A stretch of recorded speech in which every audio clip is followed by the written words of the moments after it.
NBC this June, a real-life Law & Order, crime and punishment. Suffocated, buried in the woods. Real stories.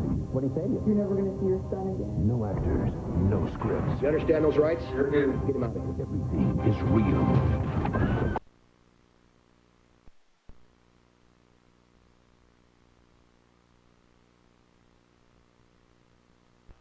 NBC Sundays this June. Follow the trail to adventure in beautiful Baker County, Oregon, home of the Oregon Trail Interpretive Center. Take a thrilling trip through Hell's Canyon. Drive through some of the most scenic byways in America. Experience the best in outdoor recreation with mountains, lakes, rivers, and breathtaking natural beauty. Soak in the charm of historic Baker City. Or relive history during the 10th anniversary of the Oregon Trail Interpretive Center with theater shows, festivals, music, and more. Call for more information.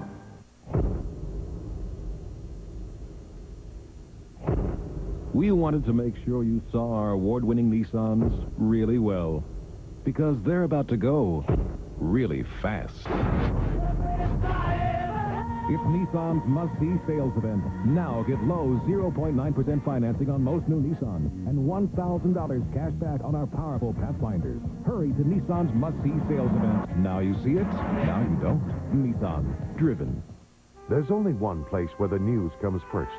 News Channel 8. In May, we were the most watched station in every news time period, with unmatched coverage of breaking news, unit-8 consumer alerts, in-depth coverage of the biggest stories, reporting news as it happened in your neighborhood, and once again voted Oregon's best newscast by the Associated Press.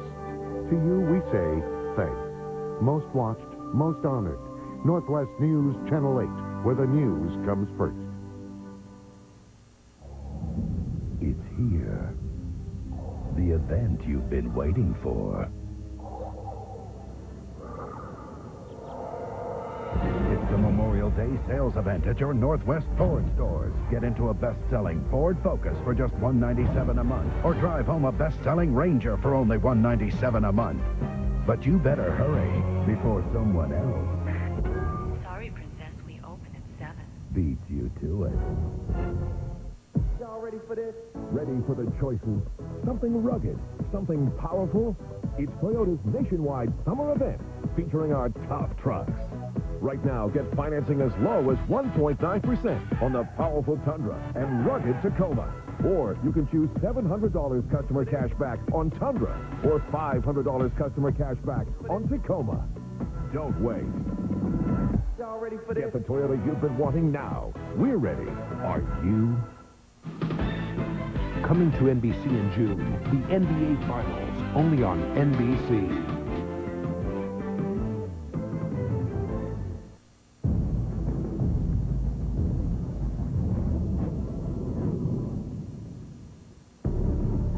They have a swagger about them, an aura of invincibility. Back-to-back NBA titles can do that for you. They are desperate for respect and the right to be called champions. When these two worlds collide, you expect nothing short of a battle.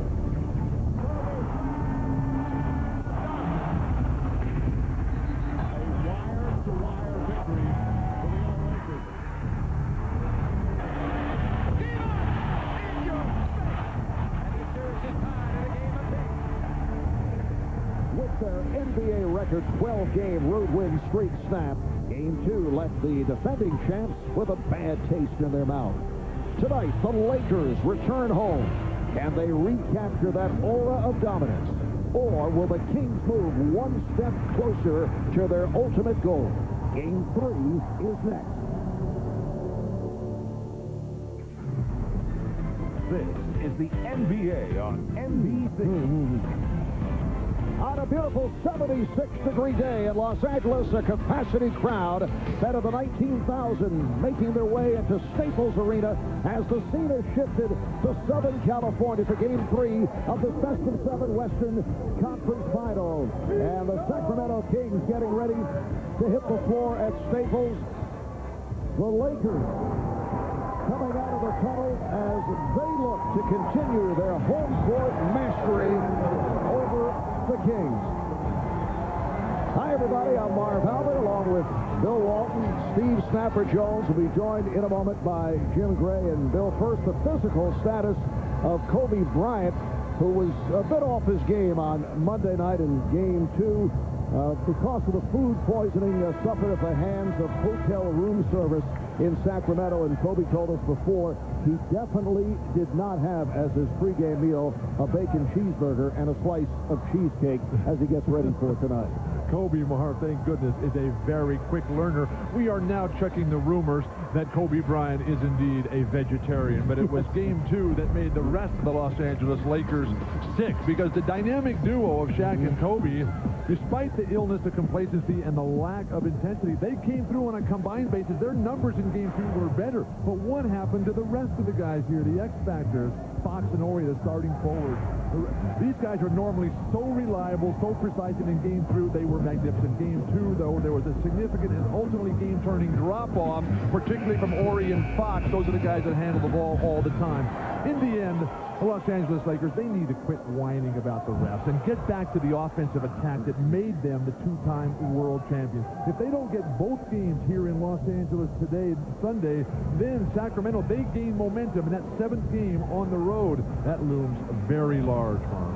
And as for the Kings, Steve, they are once again without the high-scoring Pedro Stojakovic. Continues to sit it out because of that sprained ankle injury, which means they must continue to get the solid all-around play from Chris Webber, as they did in Game 2 on Monday night. Yeah, Marvin, that is really a key when you say solid all-around play. When was the last time anyone was criticized for scoring 28 points in a playoff game? But that's what happened to Webber after Game 1 and a loss. So he had to change his game, and change it he did. He was more aggressive at the defensive end, resulting in 5 block shots and really asserting himself in all areas, stepped up, made some steals. So Chris Webber was a different player, scoring fewer points, but attacking, getting to the free throw line. Oh, but can he make a free throw? That's what he'll have to improve on. And he put Horry out of the ball game.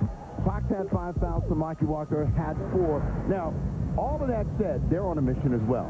They need to prove to themselves and everybody they can win here, and that's been a tough task. And Sacramento has been very successful on the road. They've won 16 of their last 18 away from Arco, but they've had big problems here at Staples against the Lakers. Coming up, it's Game 3 of this best of 7. The Lakers are hoping to maintain home court advantage. I think they're content to say we want to get home court back again, and we can win it. We won't lose 2 at home in this series. So we have to hold serve on our own court. If we could win Game 3, it would change everything, because they haven't lost 2 games in a series. They probably don't remember the last time they lost 2 games in a series. So the Kings and the Lakers getting set to resume. When we come back, we'll hear from Ahmad Rashad and Tom Tolbert back in our New York studio. You are watching the NBA on NBC.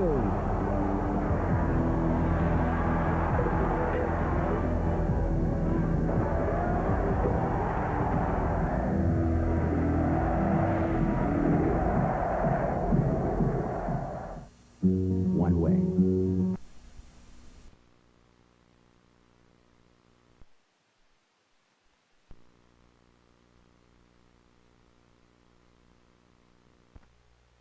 Come along with us and see. My name is Lester Latham. I'm a Boeing 747-400 pilot for United Airlines.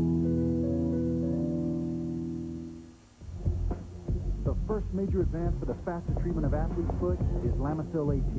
Lamisil AT is the first non-prescription medicine proven to kill the fungus with just 1 week's use. Not even a prescription can beat that. Lotrimin AF and Tinactin still expect you to treat for 4 weeks. Who's going to do that? When your feet itch and burn, using Lamisil AT 1 week keeps you athlete's foot free 3 months. Lamisil AT. There's no better way to cure athlete's foot. After 7 years of trying, he's really here. Hi, Mom. Honey, who's that? It's Mark, our financial advisor. You've planned the next 18 years? From college to retirement planning, our financial advisors help clients realize their dreams.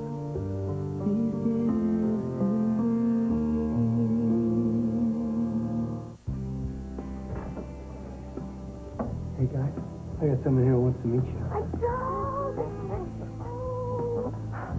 A dog. A dog. But you told them we couldn't get a dog until we got the house. Did you hear something from our lender? We got the house. Call the Fannie Mae Foundation for a free guide to help put you on the path to home ownership and for a list of lenders and credit counselors. The NBA on NBC is brought to you by the Fannie Mae Foundation, showing America a new way home. By American Express Financial Advisors, make life rewarding. By Lamisil AT, the official athlete's foot treatment of the NBA. And by United Airlines, more than 1,700 daily flights, over 100 destinations worldwide. We are united. Hello, everybody, and welcome to our New York studio. I'm Audra Shah, joined as always by Tom Lord Byron Tolbert as we get ready for Game 3 between the Kings and the Lakers. And after battling injuries lately, it looks like Shaq is back to his old self. He had 35 points and 12 rebounds in Game 2. It reminded me of Tigger. He was bouncy. And usually when you think of Shaq, you don't think of bouncy. Aside from going, hoo-hoo-hoo-hoo. He didn't do like, you know, a Tigger does. 400-pound Tigger. He looked animated. He looked really good out there. He was getting offensive rebounds, battling on the boards. That's the best I've seen him looking for. Talking about Shaq, he and Phil Jackson both complaining about the rest. Is that just a little bit of gamesmanship, or does that really work anyway? I went from Phil's championship, Shaq's mine. So in the case of Shaq, you look Shaq go out and buy somebody who's 7'3", 480, who has all the athleticism and agility that Shaq has, and then now it's not hard. What do you expect these guys to do? Roll over and play dead? They're battling, they're doing what they have to try to win the game to whip it inside. That's what I'm going to do. Not yet. We'll have more on the game a little later, but right now we're going to mention today's other big story in the NBA. First, David Robinson, who struggled this year with back problems, and now he'll retire at the end of next season. This has been a great next season. I'm excited about next year. I think it's going to be a fantastic year. I think we're going to come back. My back feels fantastic. My body feels great. I think I started a few weeks ago, but it feels great now, and hopefully we'll have a great summer, come back and have a fantastic year this year. David has one of the greatest careers in NBA history. He's been a two-time All-Star, league MVP, he helped lead the Spurs in NBA title in 1999. And when you think about David Robinson, what do you think about? His star shot. You should have seen his star shot. I'm serious. His shot, 7'1", he was the most athletic 7-footer that I think I've ever seen. He did things that kind of revolutionized the center position, kind of like Kevin Garnett now.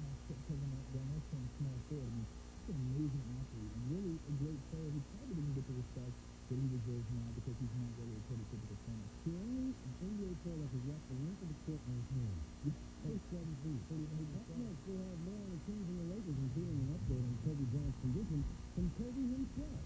You're watching the NBA on NBC. The speed, power, and consistency. Replace himself for the court. Go to power.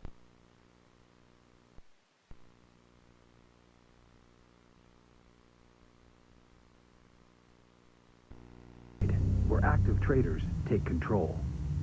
Now is the best time to join America Online. If I knew it was this easy, I would have started a long time ago. Call today and new members get our best offer ever and features you'll only find on AOL. AOL got something for everybody. You've got mail. Email makes staying in touch effortless. I instant message everybody. It's the fastest way to communicate. Parental controls help keep kids safe. Call 1-877-265-0200 now. Join AOL and get our best offer ever. America Online. So easy to use, no wonder it's number one.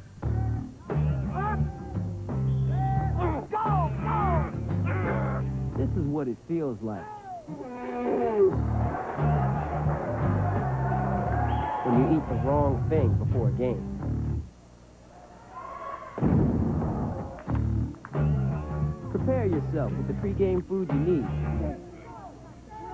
Gatorade Energy Bar, packed with the carbs and protein your body needs to tear it up. Get ahead of the game. Think of e-business as a game. You got players, you got management. You got opponents who don't always play by the rules. This game takes strategy and the ability to move that metaphorical ball that is information with more money on the line than in any other game that's ever been played. E-business isn't just a game, it's the game. So if you're going to play, play to win. A leader on site. meets the leader online.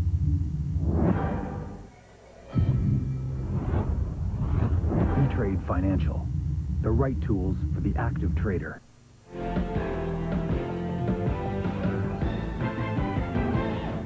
We are closing in on Game 3 of the Western Conference Finals, and right now we're going to check in with two of the backcourt stars, the Lakers' Kobe Bryant and the Kings' Mike Bibby.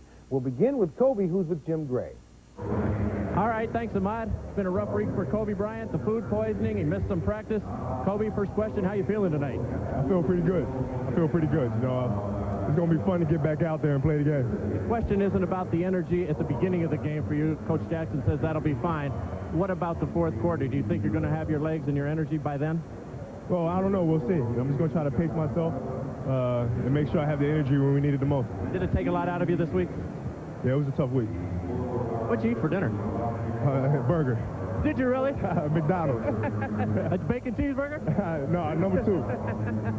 Marv was wrong again. Back down to you, Steve. All right, Jim. Mike Bibby, it's been mission impossible for the Kings to win here, so what has to change? I think we're more relaxed this year. You know, we've been playing good on the road, and, you know, we feed off the fans, so you know, I think we're going to play on how the fans react and how the fans are to us. You didn't have room service, did you? No, I'm not going to eat room service while I'm there either. All right, Ahmad, back to you.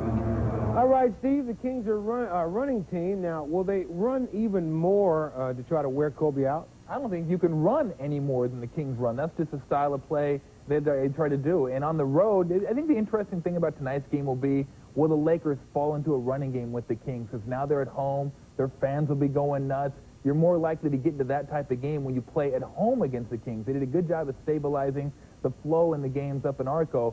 But at home, this is exactly what the Kings want to do, get the game going up and down. And will the Lakers be disciplined while they're at home, while their fans are going crazy, to keep it to like a one-possession game and keep the spurts to a minimum? Rick Adelman said he's tired of people criticizing Chris Webber because he plays so much from the outside. I think he was talking about you, because you have criticized Chris for not going more inside. Well, he's not just an inside guy, but he needs to mix it up a little bit. He needs to get in there. He needs to draw fouls. You saw him do it last game. And sometimes when he faces up, drive, take it to the rim, get some fouls. I think people get infuriated with him when they see him just stand out there and launch 17-footer after 17-footer.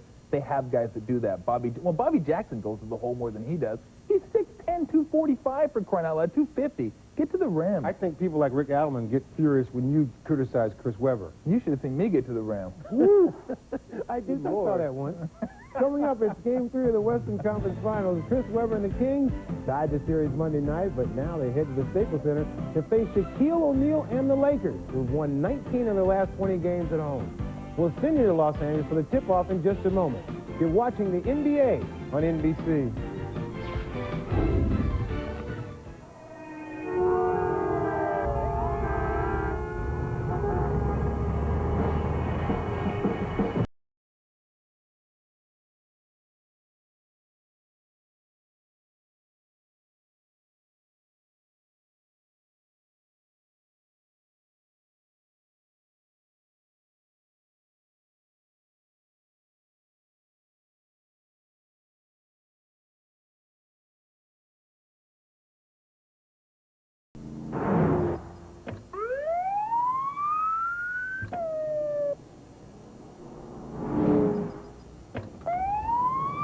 Come on, let's get this guy. It's got to be over 100 degrees out there. You have any idea what that does to an engine? Need a motor oil for hot temperatures? We developed one. Pennzoil Synthetic resists thinning to protect engines in hot summer conditions. Try that after the sun goes down. Pennzoil. We're driving protection. We are the sons and daughters of every hometown, playing this great game from street corners to cornfields. I am USA Basketball. And this summer, we will come together in this nation's heartland to take on the world. We are USA Basketball. Watch the USA Basketball team compete against the greatest players from around the world at the 2002 World Basketball Championship. For tickets, call 1-800-4NBA-TIX or log on to 2002worldbasketball.com. The NBA on NBC is brought to you by Cadillac. Bold vehicles, defying convention. Cadillac, breakthrough. By Foster's Australian Beer. By Dockers Dress Casuals. by IBM. E-Business is the game. Play to win. And by NBA Playoffs 2002. Love it live. We welcome you back to Staples in downtown Los Angeles. Let's check out the starting lineups for the Sacramento Kings. Türkoğlu, who's been struggling up front with Chris Webber. Divac, the center, Doug Christie, and Mike Bibby in the backcourt. And the two-time defending NBA champion Lakers with Rick Fox. Robert Horry remains in that starting lineup with Shaquille O'Neal. That's the front line. Kobe Bryant, Derek Fisher in the backcourt. Once again, let's check in with Jim Gray. All right, thank you very much, Marv. Well, Shaquille O'Neal and Phil Jackson have spent the past couple of days complaining about the officiating. A lot has been written and a lot has been said. I spoke to Rick Adelman before the game. He said he's sick and tired of all that the Lakers have been saying. If it's so good, they ought to just play the game. That's right. I'm tired of it. Just let him play. I took that reply to Shaquille O'Neal, to which Shaq told me, I wish they would just play and not flop. Marv? All right, Jim. Following some of these sarcastic comments by Phil Jackson about the decibel level of this crowd as compared to Arco, they are on their feet here at the start. The opening tip controlled by the Kings. Türkoğlu not able to hit. And he took a shot under the left eye. He didn't seem ready for the opening tap. That's a mind-boggling development. You got to capitalize on every opportunity to win in this building. Kobe Bryant coming up short. He thought he was fouled. He's looking at the official. The officials tonight, Steve Javie, Bennett Salvatore, and Don Bates. We are just underway. Game 3, the series even at 1. Sacramento 4-0 on the road in this year's playoffs, and they have been red hot away from Arco. 16 wins in the last 18 road games. The last time Sacramento lost on the road was here in the last game of the regular season against the Lakers. Fisher not able to find the touch. Well, the interesting thing for Sacramento will be at this end of the floor, how quickly they move the ball. Do they end up trying to go one-on-one, or do they move the ball, move people, and end up making the Lakers defend them? Robert Horry, nicked already. Chris Webber putting that ball on the floor immediately and going to the hoop. Well, they say the foul on Derek Fisher, but it was Horry who complained to the official. Webber goes behind the back to Divac. Divac gives it up to Christie. Here is Webber. And Shaquille O'Neal, who looked as good as we have seen him in several weeks in the loss the other night in Sacramento. He's got a real bounce to his step, Mark. Something we haven't seen. Another turnover. Bill Jackson, he wanted none of those. Bibby stripped and fouled by Fox. Bill Jackson said the keys to the game tonight were control of the board. That means more possessions for Los Angeles. Get an offensive attack that involves everybody, and then don't turn the ball over so that your transition defense is not exposed. The Kings, the best in the league in getting out in transition. They have not been able to do that because Sacramento has not been successful on the glass during this series.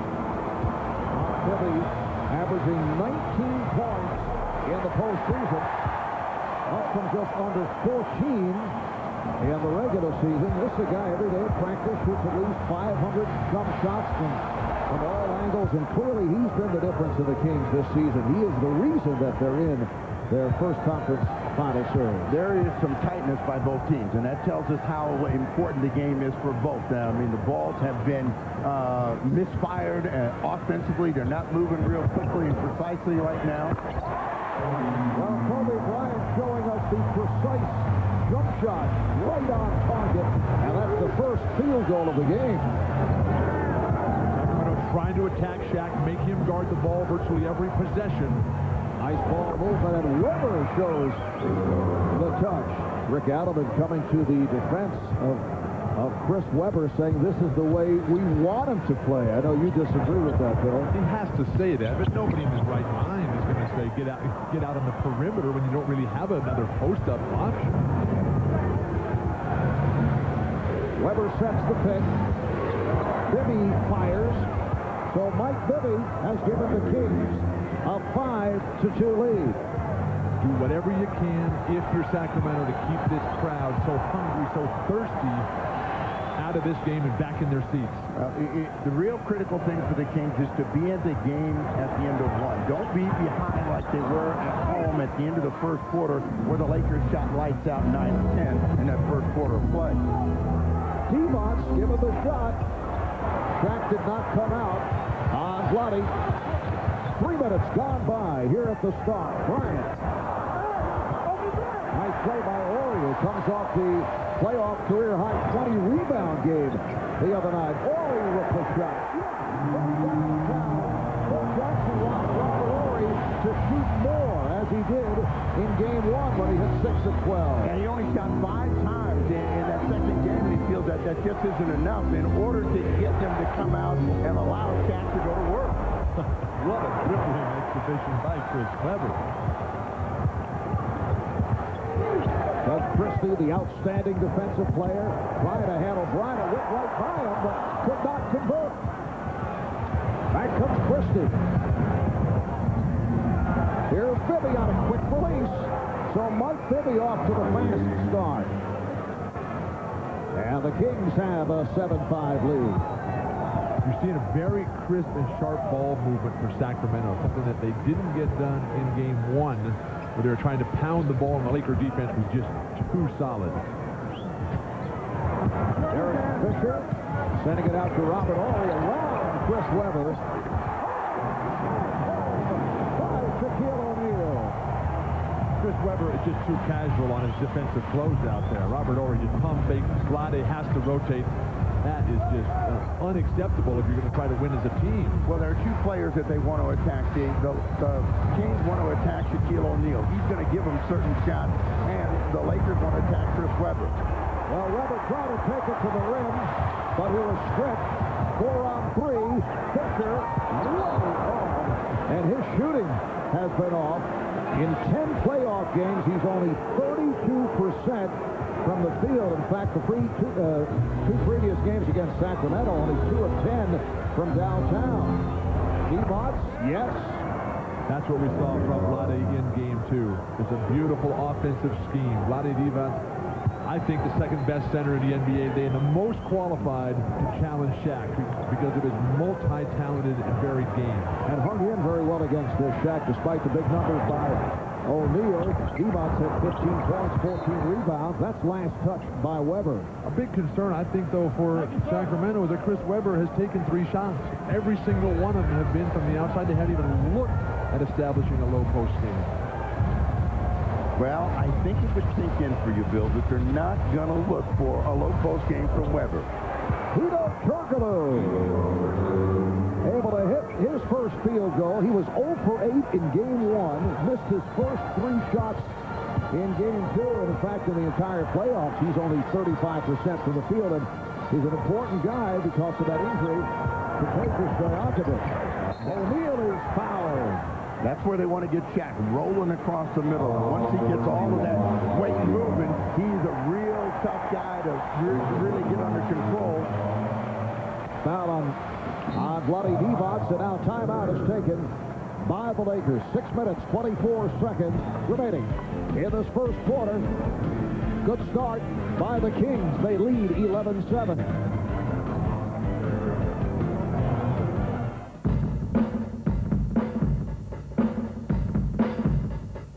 Listen up. We brought in a very special consultant to help us with our fundamentals. This is a triangle. Triangle. What's this? Triangle. What's this? Triangle. What's this? The bill. Standing play of Mike Bibby right throughout the playoffs. Game 2, 20 points, 8 assists, only 2 turnovers. Off to the good start here tonight. This all began in the Utah series when he played very well against a guy that he's admired over the years, John Stockton. I told Stockton thank you for him getting me ready, you know, and, he's Hall of Famer. And, I have a great deal of respect for him, and I think he got me ready for, what we're going through right now. I think Mike has grown so much, and it doesn't surprise us. I mean, he's a big-time player. He was in college, And the more big games he's been in, the more consistent, the better, the more aggressive he's gotten. If we don't have a big series from Mike, I don't know if we can win the series. Much credit has been given to Jeff Petrie, the director of basketball operations, in terms of building this team, but the acquisition of Mike Bibby and getting rid of Jason Williams has been, I think, the most important one. It's brought stability, creativity, and imagination, and a guy who's willing to make and take the big shots. Now Bibby defending on Fisher. Nice take by Byrant. With an 11-9 lead. One of the things that Jackson told Fisher is get something easy. Try to get inside that line before you get too crazy about bombing away from the outside, and that should be a good start for him. Bryant pushes off to Weber, and a foul. The 2 times Weber has gone to the hoop, he's got a foul. And that's how you establish control of a game. That's what Shaq does. That's what Jabbar did. That's what Magic and Jordan always did. That's what great players do. Also what great players do is they identify what their team lacks. And that's what they contribute. So the Kings now lead it by the score 13-9 as Christie is able to hit on his first field goal attempt. All the starters are in for the Kings, and that's a great sign for them. So everybody's touched it. Nice fadeaway by Robert Ory, who is looking for his shot here at the start. Bibby to the crossover, met on a switch. Weber behind the back to Divac. Nice move by Vlade. You attack Shaq and make him guard the ball. That opens up the court for the rest of the guys. Vlade can score, he can pass, he can create for others. That time a beautiful kiss off the glass. And the Kings have hit 7 of 12 from the field. On a second opportunity is foul.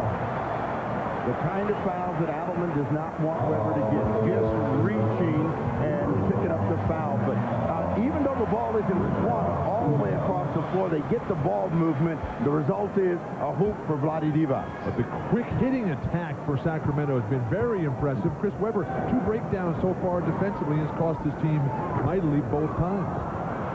Foul on Weber, his first. While we have a moment here, we'd like to extend our best wishes to Los Angeles Lakers Public Relations Director John Black, who is under the weather, not in attendance tonight. We hope to see John back here at courtside shortly. Actually, he is the only person who appears to understand Jim Gray.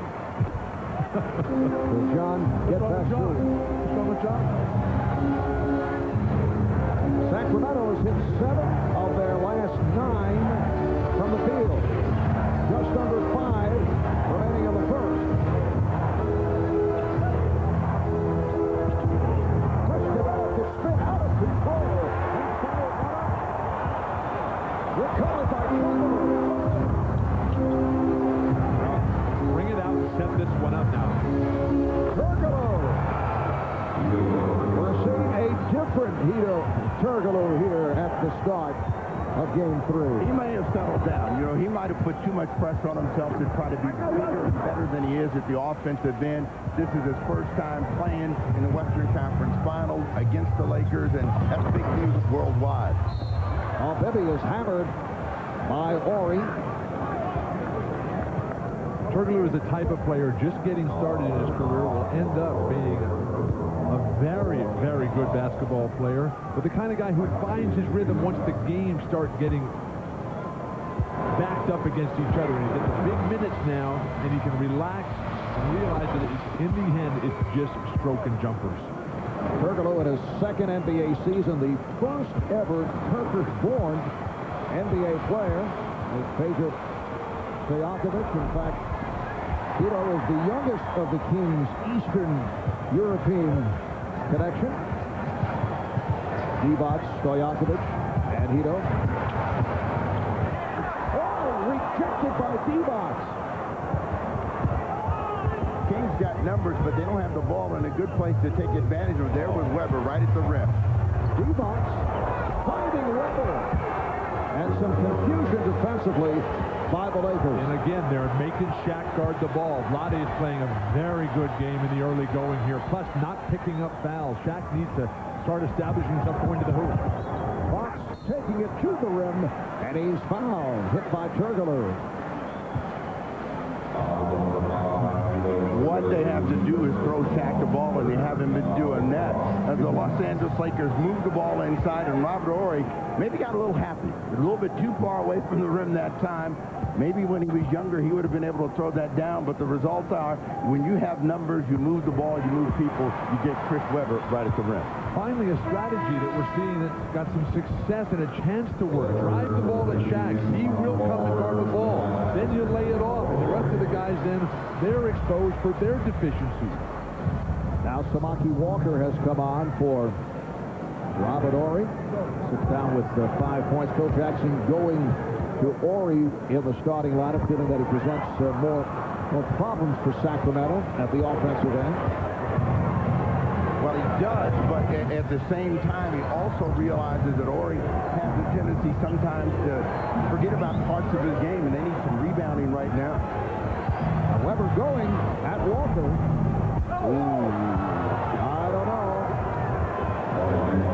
Lakers felt his offensive interference, but Divac gets credit. Every time Webber's gone to the hoop, good things have happened. And you're going to tell me that that's not their strategy? 22-13, Sacramento, 3 minutes remaining here on the first. Christie, quick through. They have it put on the line, so it's a two-pointer, but that's a good sign for the Lakers. Well, their three-point shooting has been abysmal in this Western Conference Finals. 3 for 19 the other night in Game 2, and Chris Webber with his third bucket. He has 6 points, so the Kings continue the excellent shooting, leading by 9. Fox coming up short. Türkoğlu on the rebound. Now, the Lakers are in one of those stretches where they forgot about Shaq. Shaq has not touched the ball at all. They're just getting guys going on their own, and that's not part of their game. Christie hits the 3. Meanwhile, the Lakers are only 6 for 20 from the field in this first quarter. In the worst of possible scenarios, but now Sacramento has hope. They have confidence, momentum swinging their way. O'Neal triple teamed and lost it. Webber with the save. Here comes Bibby. He has Christie wide open. Off the ball fake. Gives it to Türkoğlu. Oh, tip missed by Türkoğlu. Lakers got a break. Wow, you've got to make those layups like that. Türkoğlu and Christie right at the basket. O'Neal rolling to the rim, but Divac was able to recover. A great defensive first quarter for the Sacramento Kings. They've reacted extremely well. Out of it, they're making shots. And Chris Webber continues to hit the outside shot. 4 for 7. 8 points. Lakers are hearing the boos from the crowd as they trail 29-15. Bryant is fouled. Chris Webber doing everything right on the offensive end. A couple of careless breakdowns defensively, but Vlade Divac has never played better against Shaquille O'Neal's entire career. Foul called on Christie, but a timeout is taken by the Lakers with 1:22 left in the first.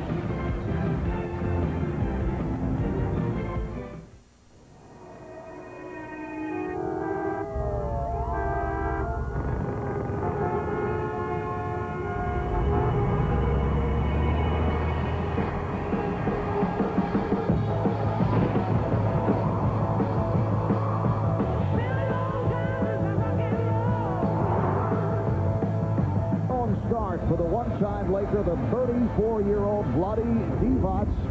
We flash back. Vlade posted his career playoff high, 30 points, back in 1993 as a member of the Lakers. The 30-point performance came in Game 3 of the Lakers' first-round series against the Phoenix Suns. Lakers losing that series to the Suns in 5 games. A little bit more on the slender side. But finally, somebody coming and attacking Shaq with a game of skill. Vlade knocking down the outside jumper, poking shots away defensively, penetrating at Shaq, drawing the defense, getting on the offensive glass, realizing that Shaq is going to be looking to block shots in there, plus knocking away lob passes at the hoop. It's not about pushing and shoving. You got to counteract Shaq's game with a game that he has to respect and guard. A game of skill, as Vlade has shown magnificently tonight. Marv, a reversal of fortune as Shaq is sitting down. The Lakers are shooting very poorly. This is not the kind of start they wanted, and this is the kind of start that Sacramento had after their first game at home and ended up spotting the Lakers a 14-point lead, which they never recovered from. Kings in the midst of a 14-3 run, and the bad Laker shooting continues. They're now 6 for 21 from the field, with Shaquille O'Neal sitting down. Devin George has checked in. We approach 1 minute remaining in this first quarter, and the Kings have a 29-15 advantage. Well, this will be a real good test for the Lakers and their ability to come back from some adverse situations after spotting this team a lead. Türkoğlu from downtown as he turns things around.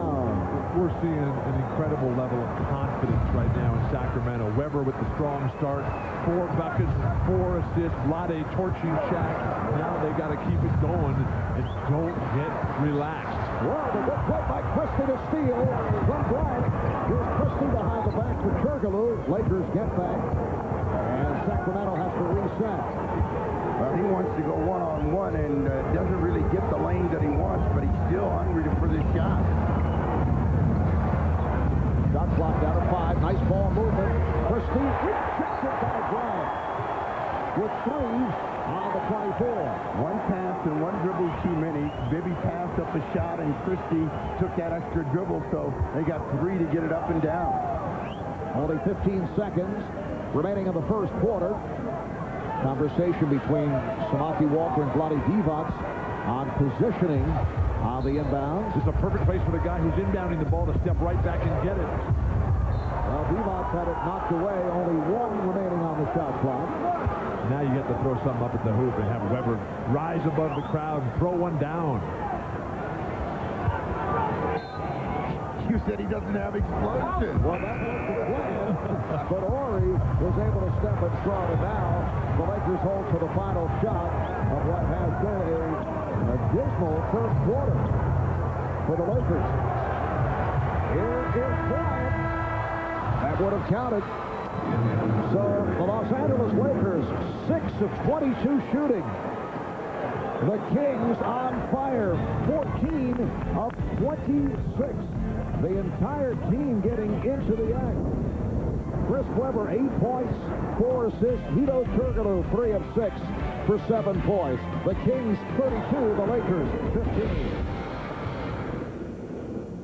To tear it up, get ahead of the game. Superstars from entertainment and sports herald the world's best athletes. The Laureus World Sports Awards, Sunday at 3:30 Eastern on NBC.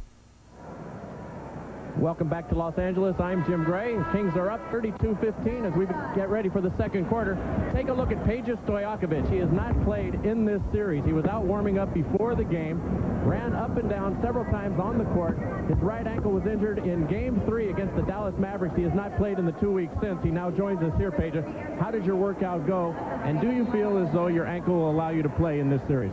I don't know if I'm going to be ready for this series, but it's getting better each and every day, and I can see progress on the floor. You know, I want to make sure when I'm ready, when I step on the floor, that I can help my team.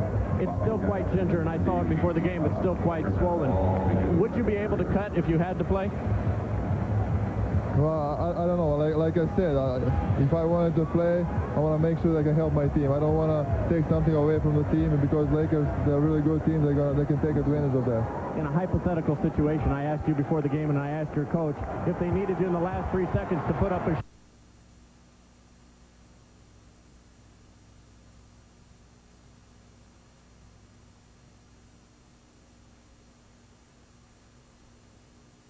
as well, and what's been the major adjustment? They're doing a great job, you know. They're guarding Shaquille O'Neal very well, and putting pressure on other guys, too. All right, Peja. Bobby Jackson goes in. That basket will count. Yes. Back to you, Marv. You know, Jim Folds is waiting for the play to develop. And excellent job on the call. Incidentally, Peja Stojakovic was Sacramento's leading scorer in the 4 regular season meetings with the Lakers, averaging 18 a game. And the Kings open up the second quarter. Bobby Jackson, who has played so well during the course of this playoff run, not able to complete the 3-point play, but it's a 19-3 run now by the Kings. Lindsey Hunter has come on for the first time, getting the step, and a firing one. I believe intended to Samaki Walker. Turnovers have been a big issue, and that's really gotten the Sacramento Kings more intense and more aggressive at the defensive end. So Phil Jackson, who is sitting like the big Sphinx, is going to let him play out of it. But Sacramento is playing contained defense. They're not gambling. They're not double teaming. And their offense has been explicit. So all Sacramento in the early going here. What are the Lakers going to do to respond? You don't double team people that aren't making shots. Here's Bryant kicking it out. Hunter putting the move on Türkoğlu. Got a piece of it from behind. Scott Potter, who just checked in on the rebound. And again, the Lakers are hearing the blues. The golden chance. Bobby Jackson was wide open. Tough shot. So I guess the guy has finally found his way into this game. Türkoğlu got 2 more. 9 points for Hedo Türkoğlu. How long is Shaq going to be sitting over on the bench there? At the pace of these games, this guy can play 48, no problem. 36-15 the score. Lindsey Hunter able to hit for the Lakers. If they don't wake up soon, he may take the rest of this game off. Well, that's the end of a 21-3 run. Weber firing one up, and back comes Kevin George. Good pitch by Walker to set up the shot, but George not able to convert. A lot of dribbling for Los Angeles. Kobe should be the only guy dribbling to get his own shot. Here's Jackson. Whoa! nice throw, but a traveling violation. What the Kings can't do is help the Lakers get back in the game. Don't start making mistakes. Don't start getting overly crazy about trying to make big plays. Yeah, but their game, Steve, is to attack. And if they go away from their game, they're going to lose the momentum that they've got here. George is fouled from behind. Hit by Weber. That's his second. At the moment, as Weber picks up his second, the Lakers only have one serious offensive threat, and that is Kobe Bryant. And Bryant's off to a rough start. So all they have to do is stay in front of the Lakers right now, make them make some shots. All right, here is Hunter for 3. Not much offense on the floor for the Lakers. Bibby is back, coming on for Türkoğlu. So Bibby and Jackson, small backcourt now for Sacramento. Weber on a quick release, and Weber hits again. He's 5 for 9. He has 10 points along with 5 assists. He has played outstanding basketball in his first half. And no hesitation whatsoever. He gets it, he's just delivering that ball. He gets in trouble when he comes to a stop up top. Was that a jumper? He's got it all going for him right now.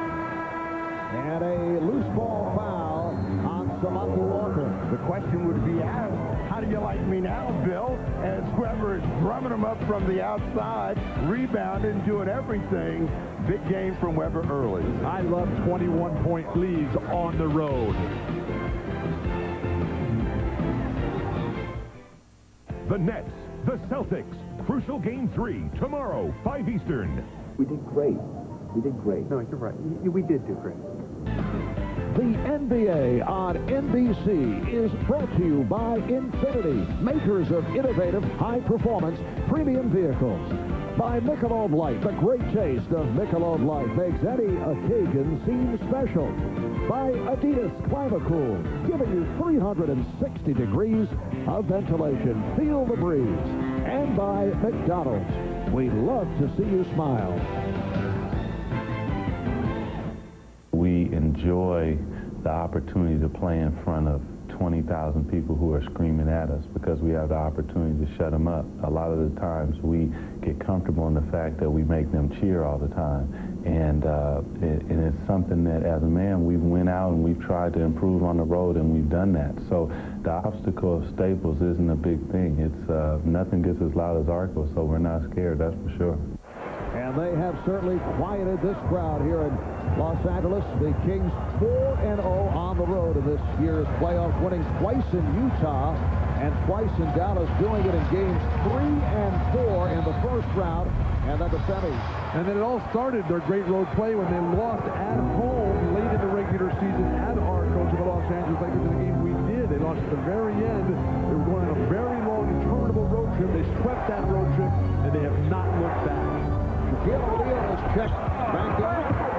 Evan George on the rebound. Brian Shaw on the floor for the first time. Here's Ori, played by Weber, who has 2 fouls.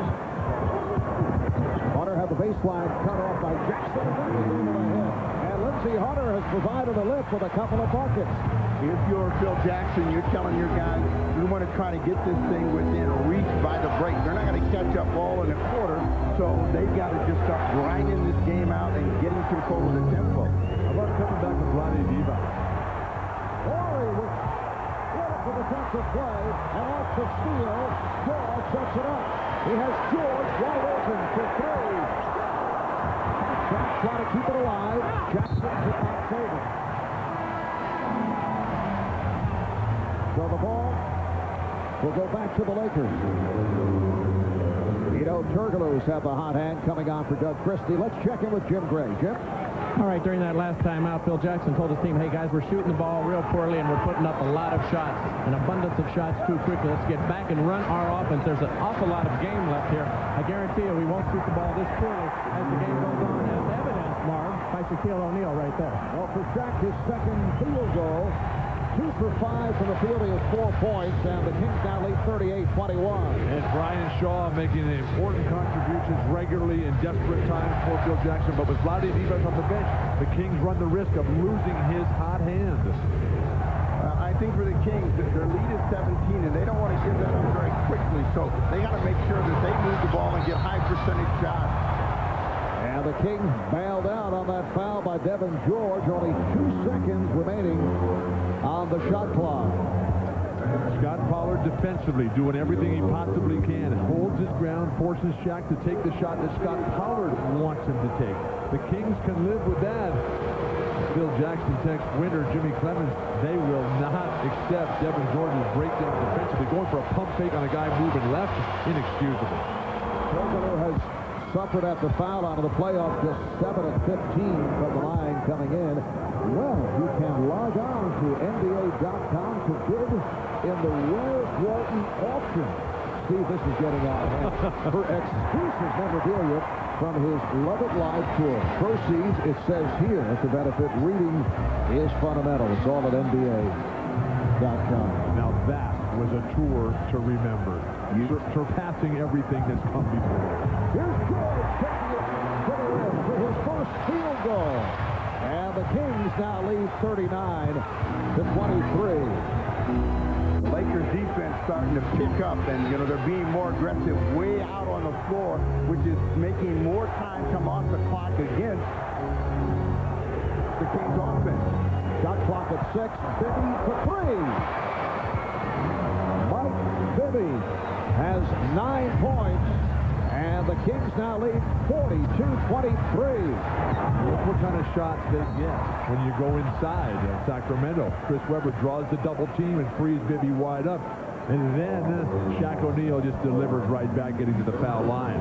When you got 2 guys on you, Steve, that's the kind of three-point shooting you want. And three-point shooting has not been a major factor for Sacramento with Peja on the bench with the injury.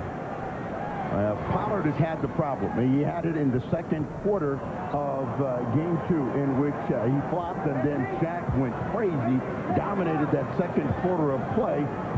He's playing behind him, but he's not really getting him far enough away from the rim. Well, Shaq in Game 2, 23 and 35 coming in the first half. He had 13 consecutive points in one stretch for the Lakers. Lakers now trail 42-24, 6:20 remaining in the first half. Marv Albert, Bill Walton, Steve Stafford Jones, Jim Gray from Staples in Los Angeles. Türkoğlu led by O'Neal on his split. Front down at 2. Türkoğlu has to fight. And it's a 24-second violation of the ball, not making contact with the rim. Laker defense has come alive. Since Shaq re-entered the ball game, it's a totally different Los Angeles team. And how is Rick Adelman going to counter that? Is trying to keep this momentum and sustain this once comfortable lead, but now with the crowd coming alive, a bit more tenuous here in Los Angeles. 42-24? Is that comfortable? You don't sense a shift in momentum a little bit here, Steve? No, not yet. O'Neal making contact with Pollard, who was trying to draw a foul.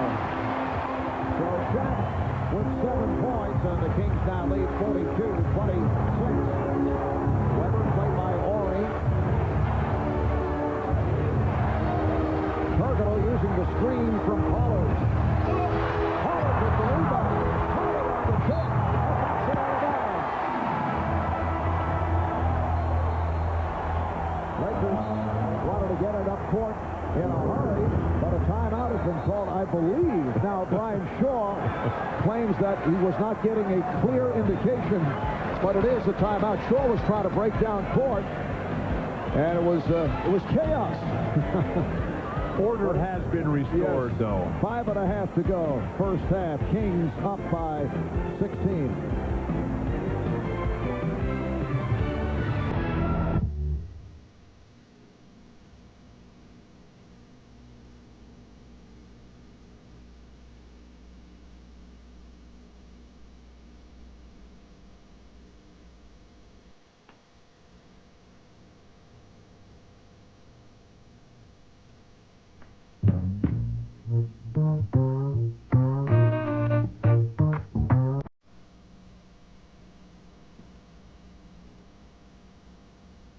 Undercover brother. In the fight against evil, he'll go where no spy has gone before. He had sex with a white girl. Was it everything I dreamed of? Undercover Brother, rated PG-13, at theaters Friday, May 31st. I taught him how to do that reverse slam dunk. I taught him the fundamentals. Boxing out. Boxing out. Tipsy doing. Rebound. Twist people up. Bounce pass. That's me. I taught him. I showed him that. That's me. Not you, me. That was me. Who you gonna listen to? How about yourself? Obey your thirst. Right. I thought you told him to be a dentist. Man, don't move your head. Come on.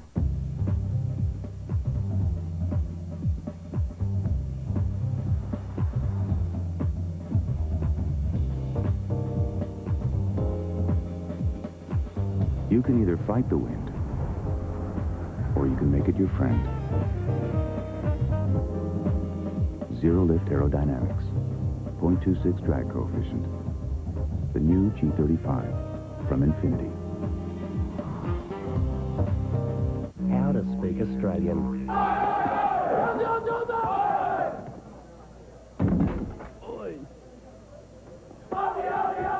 MVP. Beer. Foster's Australian for beer. War Emblem has done it again. Here comes War Emblem! War Emblem to win! He wins the Preakness, and it's on to the Belmont for a try at the Triple Crown. Now he looks to make history and become the first horse in nearly a quarter of a century to win the Visa Triple Crown. The Belmont Stakes, June 8th at 2 Pacific on NBC. There's a house wrecking company that wants Jack to come to work for them. That's how tough it is to deal with them on the low post. And then Sacramento head coach Rick Adelman disputing the decisions in terms of the officials in making calls involving Shaquille O'Neal, and Rick discussed it with the referee Steve Javy. All right, relax. Rick, do me a favor. What? Do you think the game's not going to be under control? Yeah, Rick. I'm just asking you. He's allowed to do that. It's not going to be under Rick, control. do me a favor. Rick, do me a favor. I understand your point. I do. Rick, listen to me for a second. I understand your point. We're going to do the best of our ability, referee the best of our, give you the fairest shake in the world. Still, we'll take care of it. You can't let him do that. We can't. I agree. At that point, Steve will say anything to end the discussion. Leave me alone. But Rick Adelman makes a great point there. Scott Pollard is standing there, and Shaq just bunts him right off his spot. And it has to be an offensive foul. You have to force Shaq to move. He's more than capable of doing it. The referees can't allow him to just run people over like that.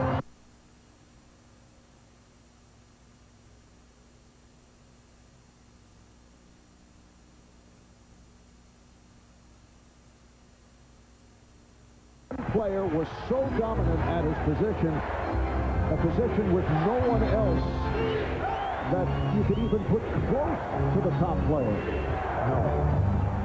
Thank you. Never been a scenario like this as Bibby is able to hit at any position. The gap is so huge. Oh, Bibby with the steal, and Bibby hits again. 13 points for Bibby. The Lakers have not had an answer to Mike Bibby. Phil Jackson telling us beforehand that the two-guard lineup of Jackson and Bibby has really caused them unexpected problems. Jackson has been the master in history of taking little guards out of the play. Mark, do you sense a change in the momentum?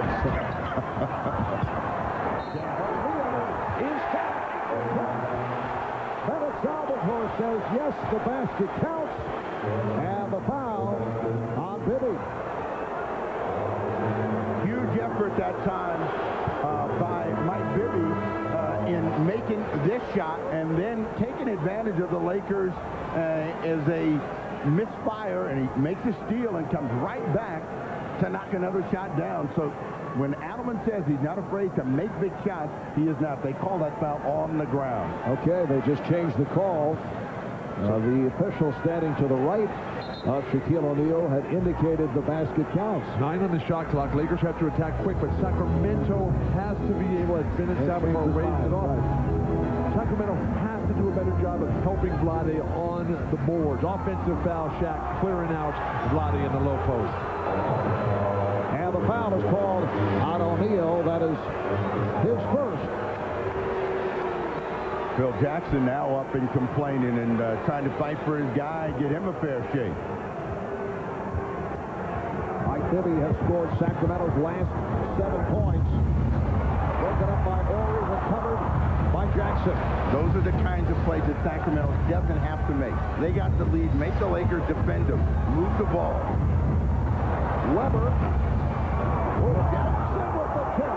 Bobby Jackson, who goes maybe 6 foot, able to slip his way inside and chip it home. Here's Fox. Divac's got a piece. O'Neal slamming it through.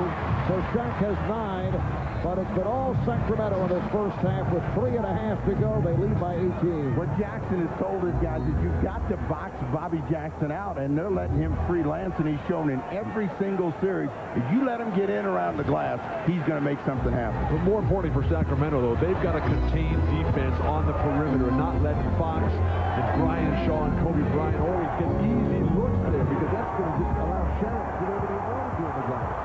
Fox off the steal. O'Neal. The slam. And that gets this crowd going, although the Lakers trail by 16. Come back and run something for Sacramento through Vlade Divac. Try to get him back in control of his center position if you can. Offensive foul. That's number 3 on Weber. Kansas has forgotten how they got the lead. They passed the basketball to get the lead.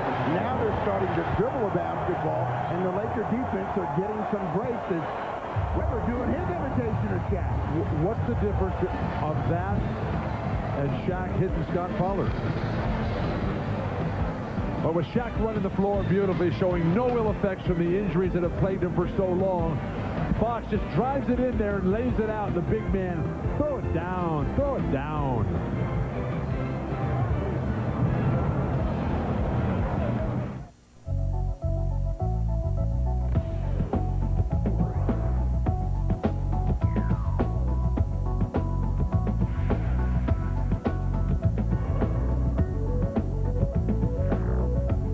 We tell you all the features of the new Infiniti G35.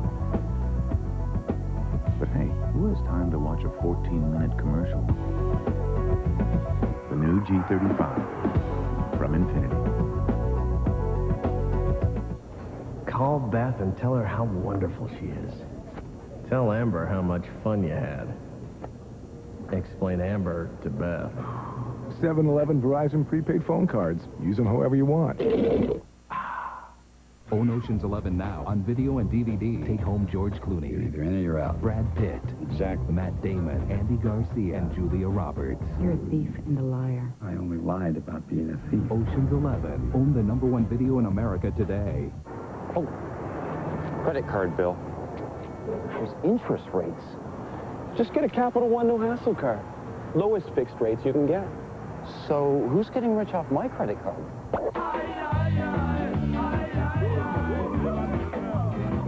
Someone living large off your interest payments? Get a Capital One no-hassle card. It's got the nation's lowest long-term fixed rates, no balance transfer fees, and no telemarketing. What? In your wallet. I have something to tell you. You first. No, you go. I'm not ready to get married. Okay. So, what was your news? I won the lottery. $63 million. Think about it this way, man. After taxes, that's only like $28, $30 million. That's it. Yeah. Life is best told over a great-tasting Miller Lite at a place called Miller Time. Shannon? Hey, it's Steve. What's going on? Ahmad Rashad in New York. Coming up on Verizon Wireless at the half, we'll look ahead to Game 3 of the Eastern Conference Finals. The series shifts to Boston tomorrow with the Nets and the Celtics tied at a game apiece. We'll also have Tom's thoughts on the first half in Los Angeles. Well, the thing of beauty in the first half for the Kings, drive, draw, dish, guys making shots. And if you're the Lakers, if I was Phil Jackson, the ball didn't get touched by Shaq every single time down the court, you're coming out of the game and you're getting fined. All right, now back to Marv, Bill, and Steve. Thanks, Ahmad. Sacramento at 51% from the field on 21 to 41. Lakers shooting only 37%. Bloody Divac, a major contributor. 6 points. Done it in the assist column. And come up with a couple of block shots. Meanwhile, Kobe Bryant just 1 for 7. And as far as we know, his two-game meal was not a problem for Kobe.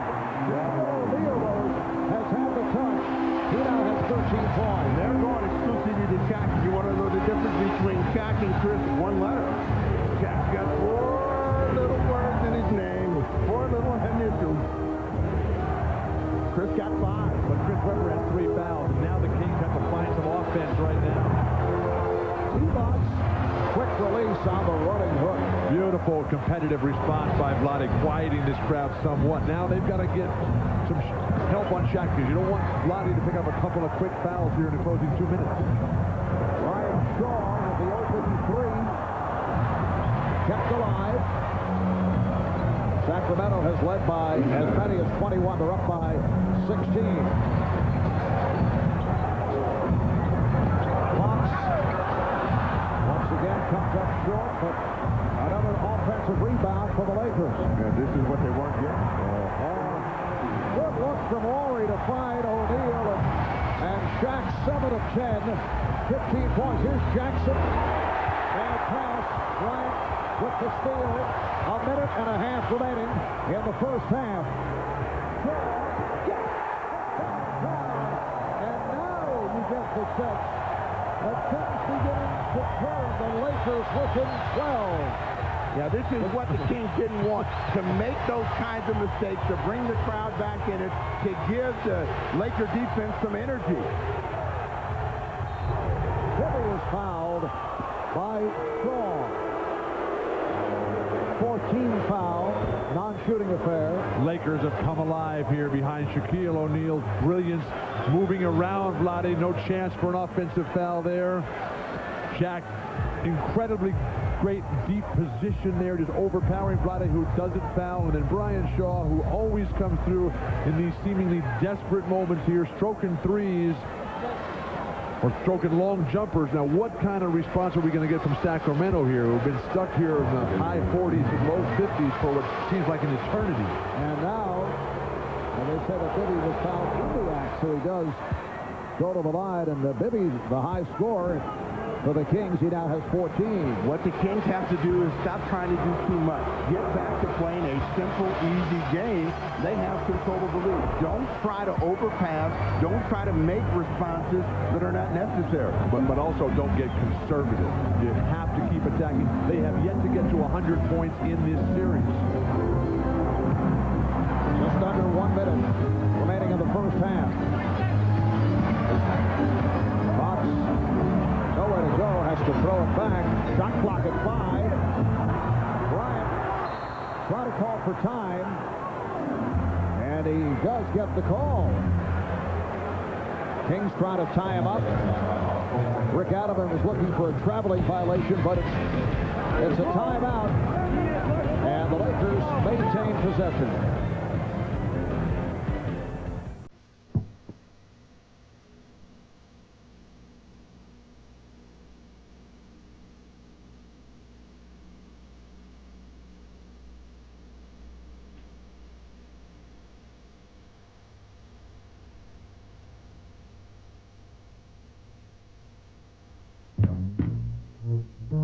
Depend on Kobe Bryant to bail him out against the shot clock. This time he gets away with the travel, but fortunately calls the timeout to make a save. They get 3 seconds on the clock coming back. The knee to the neck by Türkoğlu, always a good defensive move. What are you saying? Hey, when the ball's on the floor, you got to go for it. You're not going to luck into beating the Lakers. You're not going to hope that maybe you hit a lucky shot at the end. You got to go for everything. Down to 2, down to 1. Rick Fox now 0 for 6 from the field. It's a 52-38. Sacramento lead, 35 seconds remaining in the first half. This is a big possession for them because if they get a hoop or a score, you know, they maintain that edge they have. Bounce pass attempted by Divac. Broke it up. Lakers with 20 on the shot clock. And the foul was called on Divac from behind. At first it appeared they were going to hold for a final shot, but they saw that Shaq had the position. They had a 17-point lead at the end of one. If they could get the possession and the score, they would go in 15, 16 points and feel really good about withstanding the run. 14 fouls on Sacramento. That was the foul to give. Here's Fox getting inside for his first bucket. And they give up a hoop right there, and the Laker defense comes right back to make them use time on the clock. Down to 10 seconds in the half. It's a 12-point Kings lead. And Sacramento holding for final shot. Down to 2. Broken up by George. Nice play. And the question is, was that a foul? Shaw was hit from behind. It was undercut. And apparently, it is ruled no call. Brian Shaw is upset as time has run out in this first half. A bizarre turn of events here in the closing seconds. But the length of the Laker defense standing up over the taller Sacramento Kings, and Rick Adelman is beside himself. He can't believe where is the justice. No question that he caved him in, and I'm sure the official is saying time was running out, and Brian Shaw is saying, where's my call? So it's a 12-point Sacramento lead. Mike Bibby with 14. Chris Webber, 10 points, 6 assists, but has 3 personal fouls. He's with Jim Gregg. Jim? All right, thank you very much, Marv. Chris, what have you guys done here in the first half? You've shot the ball so well. What has enabled this team to dominate the Lakers here at home? Well, we're just being patient. You know, myself, Vlade, Mike, we know that we can get the shot that we want, whether it be a jump or inside, but the first option, just because you're over, is not always the best. Sometimes you want to get other movement and check your second and third options like a quarterback. Then if you don't have it, come back and shoot it. So we're just being real patient and trying to play our game, and hopefully, you know, they'll ref the game not to score the second half. Well, that's an interesting point. You have 3 fouls. Are you going to be able to stay in this game? You know, I don't know. I'm averaging 2 offensive fouls a game, and I'm not that strong. And but that's the way it goes. And to be the best, you got to beat the best. So you can't cry. You just got to put that out there and then just keep playing. All right, Chris. Good luck in the second half. Thank you. Hi, Mama. All right. Back to you, Mark. All right, thanks, Jim. The Lakers led by Shaquille O'Neal, who came on once again with a strong second quarter, 13 of his 15 in the second. The Kings shooting 52% for the half. They've led by as many as 21. They lead by 12. Coming up, Ahmad Rashad, Tom Tolbert on Verizon Wireless at the half. You're watching the NBA playoffs on NBC.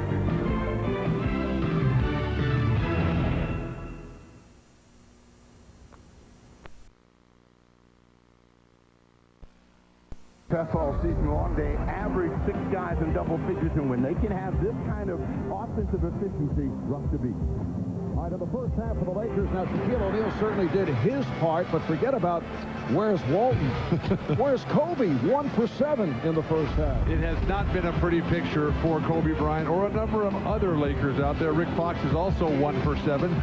The Sacramento Kings front line has neutralized the Lakers' big power game. When you look at Kobe Bryant's shot chart here, 6 misses, good balance, good distribution of those shots.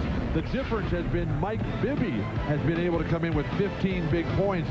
And with Kobe Bryant not delivering in the backcourt for Los Angeles, Phil Jackson has to come up with some new answers. It's the Kings 52, the Lakers 40 as we head to the second half.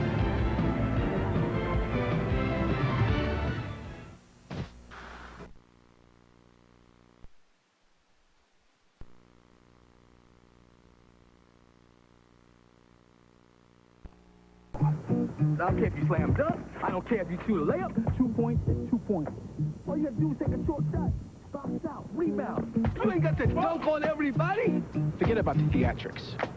All you get for that is you ain't scored 2 points your whole life. Who you gonna listen to? How about yourself? Obey your thirst. Sprite. Hey, yo, Kobe, you think you getting some tickets? Courtside? Yeah. Come on. Oh, what a tribe of wanderers we are. In us, there is wanderlust. But so too is there a voice. And it says, let us go see what's out there. But let us go with style, with grace. In this life of 1,000 horizons. Gina Lee, hanging with my friends and twins. I love burritos at 4 a.m., parties that never end, dogs that love cats, and twins. And I love you too. It's a love song. The NBA on NBC is brought to you by Lincoln. There are those who travel and those who travel well. By Sprite, obey your thirst. By NikeBasketball.com. And by MasterCard. There are some things money can't buy. For everything else, there's MasterCard. With Rick Rattleman outside as we get ready for the second half, Phil Jackson told us yesterday the third quarter is the worst quarter for the Lakers. You know they're going to make a run. What did you tell the guys? I'm not worried about that. I'm worried about ourselves. They put some pressure on us defensively, and we just start playing too fast. We got to slow down, take advantage of the skills we got. Pleased with the first half? Yes, very much. Rick, thank you. Good luck in the second half. All right. Marv? Thanks, Jim. Yes, the Lakers have had their problems at the start of third quarters in the postseason. You know, you look back to Game 2 Monday night in Sacramento, the Kings winning at 96-90, and the Lakers seem to have a difficult time matching the Kings' energy level, particularly at the defensive end. Sacramento appeared to be more aggressive, and that's the case for most of the first half. And that's got to be their story right here, because they have got to make the Lakers continue to climb uphill. They can't do what they did in the second quarter. 8 turnovers, 12 points in the quarter. Foul trouble, a major factor. Weber has 3, Vlade has 2, nobody else has more than 1 in the entire game. Plus, can Vlade Divac find the magic that he had early in this game? Lakers open up by swinging the ball, but 5 on the shot clock remaining. Fisher from way downtown. Not a good way to start the third quarter when you're down 12 against a team that's shooting 50+%. Yeah, but that would beat the clock that time. They wanted to have ball movement, player movement. They got all that, but they didn't get the shot they wanted. Weber trying to slip it. Divac, so the Lakers get it back. Phil Jackson opening with Kobe Bryant, Derek Fisher in the backcourt, Shaquille O'Neal, Rick Fox, and Robert Horry up front. Jack getting position. Horry missing on what would have been an incredible tip. Good job defensively that time by Vlade Divac. Forced Shaq in taking that turnaround jumper, stepping away from the hoop. Türkoğlu showing so much confidence following the 0 for 8 in game number 1 that he came out, missed his first 3 shots in game 2, and then picked it up. And he has shot very well here tonight. O'Neal, he was fouled, does not get the call. Third quarter of big playoff games, the referees invariably swallow their whistle. You got to come out and play through everything here. This is a new rule. I've never heard that before, third quarter. Here's Christie from downtown. And O'Neal tried to keep it alive, but knocked it out of bounds. Well, let's see if Shaq's emotions work for him. He did not get the call at the other end, missed this rebound right here, but he definitely got hit on the arm on that jump hook. Now Weber at the post, and Horry able to slap it away. Recovered by Weber. Bibby for three. Türkoğlu able to keep it alive. Stepped out of it. Tried to back it up to pick up steam and stepped out. Rick Adelman frustrated, disappointed. Chris Weber will deliver that ball quicker to Mike Bibby and give him more time. He was open initially, but the slow pass allowed the defense to recover. Bibby had to rush it. 2 minutes gone by in the third. Fox getting the step. Played well by Türkoğlu. And again, the Lakers off to a slow start in the third. Here is Weber. Yes, Chris Weber extends to a 16-point Sacramento lead. When you want to get open, go set a screen. The Kings are executing pick and roll, that high screen, very well tonight. Weber with a quick hitting attack, unstoppable there. Fisher on a quick release. O'Neal with the rebound. In the second quarter, the Lakers got a lot of second chances. Shaq. Oh, catch. No. Oh, that's waved off. Stepped out of bounds. Shaquille stepping out of bounds, and the Lakers 0 for 5 from the field here in the third. Weber continues to hit the outside shot. He now has 14 points. When he gets the ball, there's no hesitation. He's not the playmaker. Right now, he's the finisher. It's either Bibby or Christie or Vlade making the plays, and they got hot hands in Türkoğlu and Chris Weber. Milk him. Off the turnover. Back comes Bibby. And the Lakers not able to get going here at the start of the third. And this after warnings from the coaching staff about the poor play in the third. Bibby pops it out. Divac, yes! The Sacramento Kings showing a great deal of poise. Now lead by 20. And Phil Jackson subscribing to the theory of letting them play through it. And if you're Sacramento, you got to go for the kill right here. You know the Lakers are going to come back at some point. Don't get casual here. And that's an offensive foul on Shaq. That's his second foul. Now, Lottie is down, and they all circle around and make sure he's okay, but he's going to lead not only with the rear end, but that elbow as well, and that time Lottie takes it right on the chin. Shaq has got to do a better job of getting his feet outside of the stationary defender, whether it's Pollard, Vlade, or Weber. He's trying to go right through him.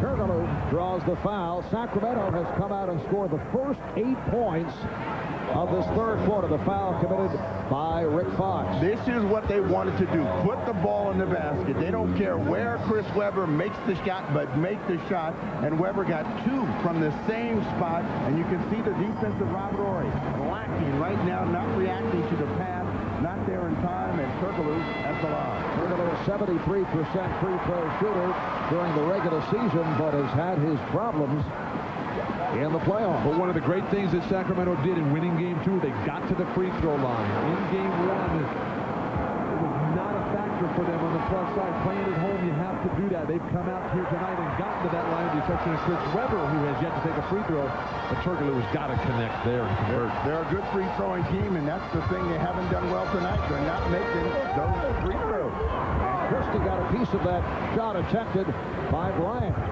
So Kobe Bryant is just 1 of 8 from the field. Off the steal. Here's Fisher for Bryant, challenging Divac. And there's a field goal for the Lakers in the third quarter. That's where the Kings got in trouble in the second quarter. You see the double team coming. Mike Bibby, don't hold the ball. Get rid of it, and then cut to the bucket. If you're Kobe Bryant, just keep working. He gets called for a foul here. Kobe on the beautiful cut. We're seeing Sacramento attacking the hoop. Guys without the ball moving. Kobe Bryant knows he's having a nightmare of a game. 1 for 7 in the first half. Comes out just throwing up some tough shots. When they start to fall on layups, then he can try doing the spectacular. Christie getting the stop.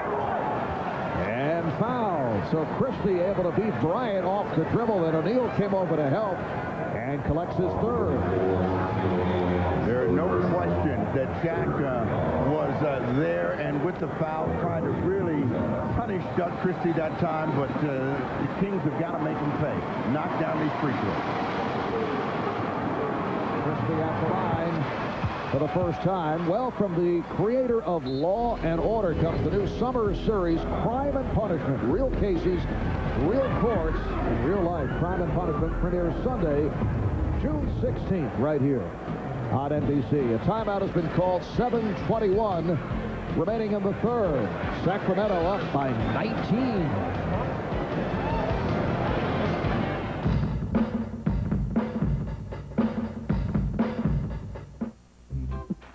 Gotta be me. Well, Hollywood has come out in full force tonight for the Lakers and the Kings. Check out this group. Sidney Poitier is here. Wayne Gretzky. Brad Pitt, preparing for his latest movie, playing the role of Bill Walton, the college years. Heather Locklear. Larry David, discussing future projects with Gary Shandling. Steven Spielberg. Dustin Hoffman. Don Rickles. Spider-Man on hand. Tobey Maguire. Tennis star Lindsay Davenport. Jack always on hand, this time with Adam Sandler. And the greatest right behind us. Pretty good group. This may be an all-time celebrity crowd, even for LA. Without question. Also, without question, is the fact that Sacramento has to win this game. They've never won a playoff game at Staples. 0-5, average deficit of 14 points per game. Now they're in perfect position. They've got to sustain their offensive attack. And all time, 1 up and 10 down here against the Lakers at Staples. Well, you know, they've only scored the Lakers 2 points in just about 5 minutes of play. Shot clock at 2. Ori not able to hit from three-point land. Sacramento's defense. Vlade pushing Shaq out. Christie jumping in and out, thwarting Ori's attempts. It's a 61-42 Sacramento lead. Divac. Ori on the rebound. Lakers not able to get anything going here in the third. The pass by Bryant picked off. Now, when you get a turnover in your Sacramento, you can't celebrate. That's a chance to come back and get something easy. Oh, Weber able to put it down. Chris Weber with 16. That's a play they run where Christie realizes that the defense is committed to him, and he just throws it up on the board. You know your big guy is right there. Steve, you're doubting that. He's the only guy that knows it's a play. And a wild shot. When you're coming down the lane and you know that there's been a switch defensively, there's nobody there on Weber. Just put it high on the glass. That's what you do. That's what, as a big man, you tell your guards to do that. Divac picked up the foul. His third. O'Neal not able to hit. And a loose ball foul against the Lakers. Now we will find out about the poise of the championship Lakers. In the next 6 minutes, they got to start making a run. They have not scored. They've got no offensive rhythm, and they have got to begin to shut down the Kings. Foul committed by Fox. Sacramento has equaled its biggest lead of the night. They're up by 21. They had led virtually all the way.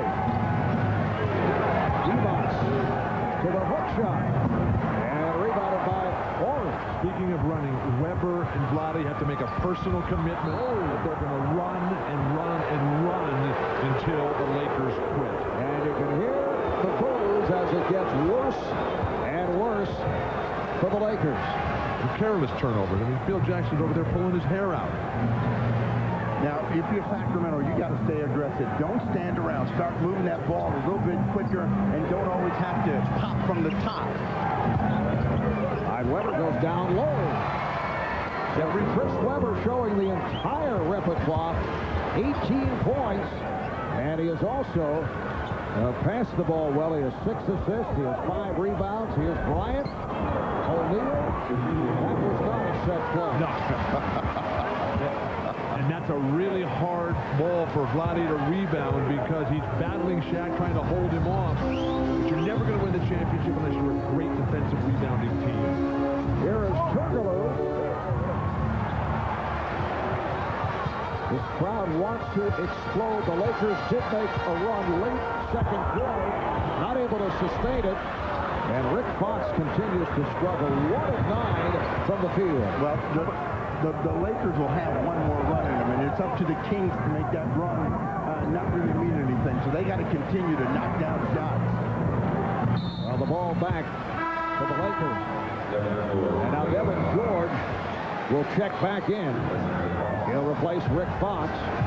Now, in the regular season, this is a Sacramento team that went 61-21. That's the best record in the NBA, assuring home court throughout the postseason. 61 wins, franchise record, their first ever Pacific Division title. First round of the playoffs, they beat Utah 3-1, a very tough series. Kobe Bryant with only his third field goal.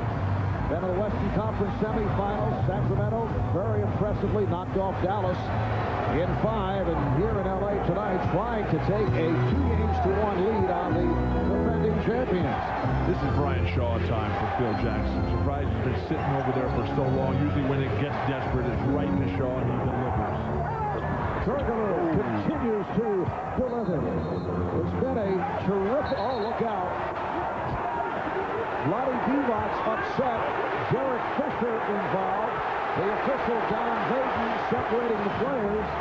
Kobe caught Vlade with an elbow on the play after the ball went through the net, and the turning around to try to get back up the court. Well, Vlade's still hot. Well, he got caught right in the face with an elbow. Well, not only did he get caught with the elbow, he got pushed in the mud by Kobe Bryant. He said, hey, don't penalize me.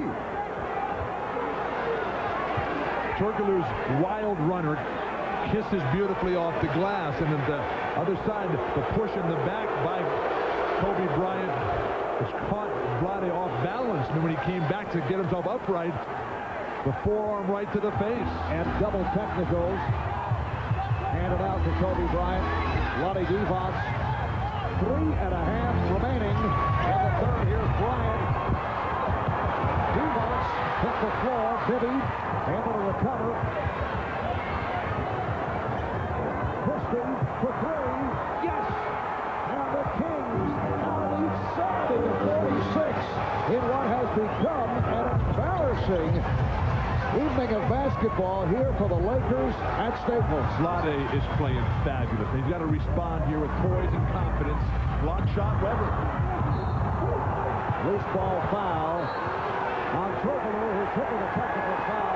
Steve Javy did not like the reaction to that call by Türkoğlu. And now Brian Shaw finally checking in. Phil Jackson really going to the edge of how far you can get down before you can still have a chance to come back and win it. To the edge, he's there and beyond. 6 points in the quarter, that's all they scored.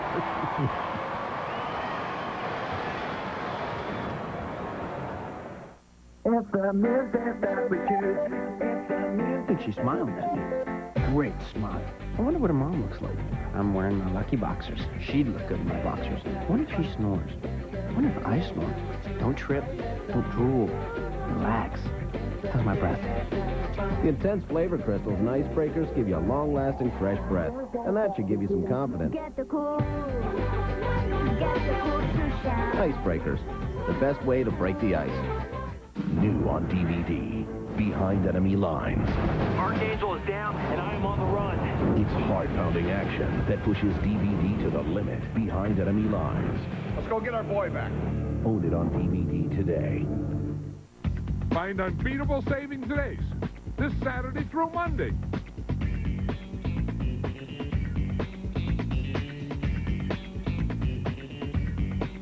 Hurry, the Ace Memorial Weekend sale ends Monday.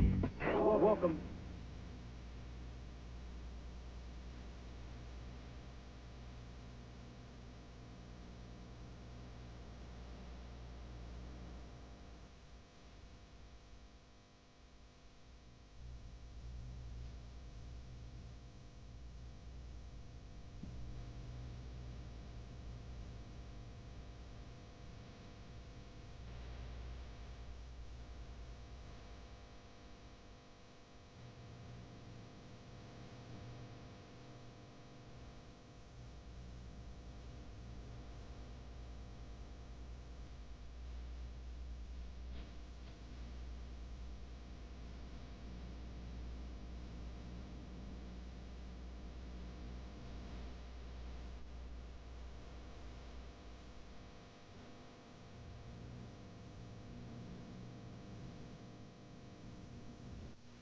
Tomorrow, the WNBA on NBC returns. Lisa Leslie and the defending champion Sparks face Teresa Weatherspoon and the Liberty. Tomorrow, 3 Eastern, NBC.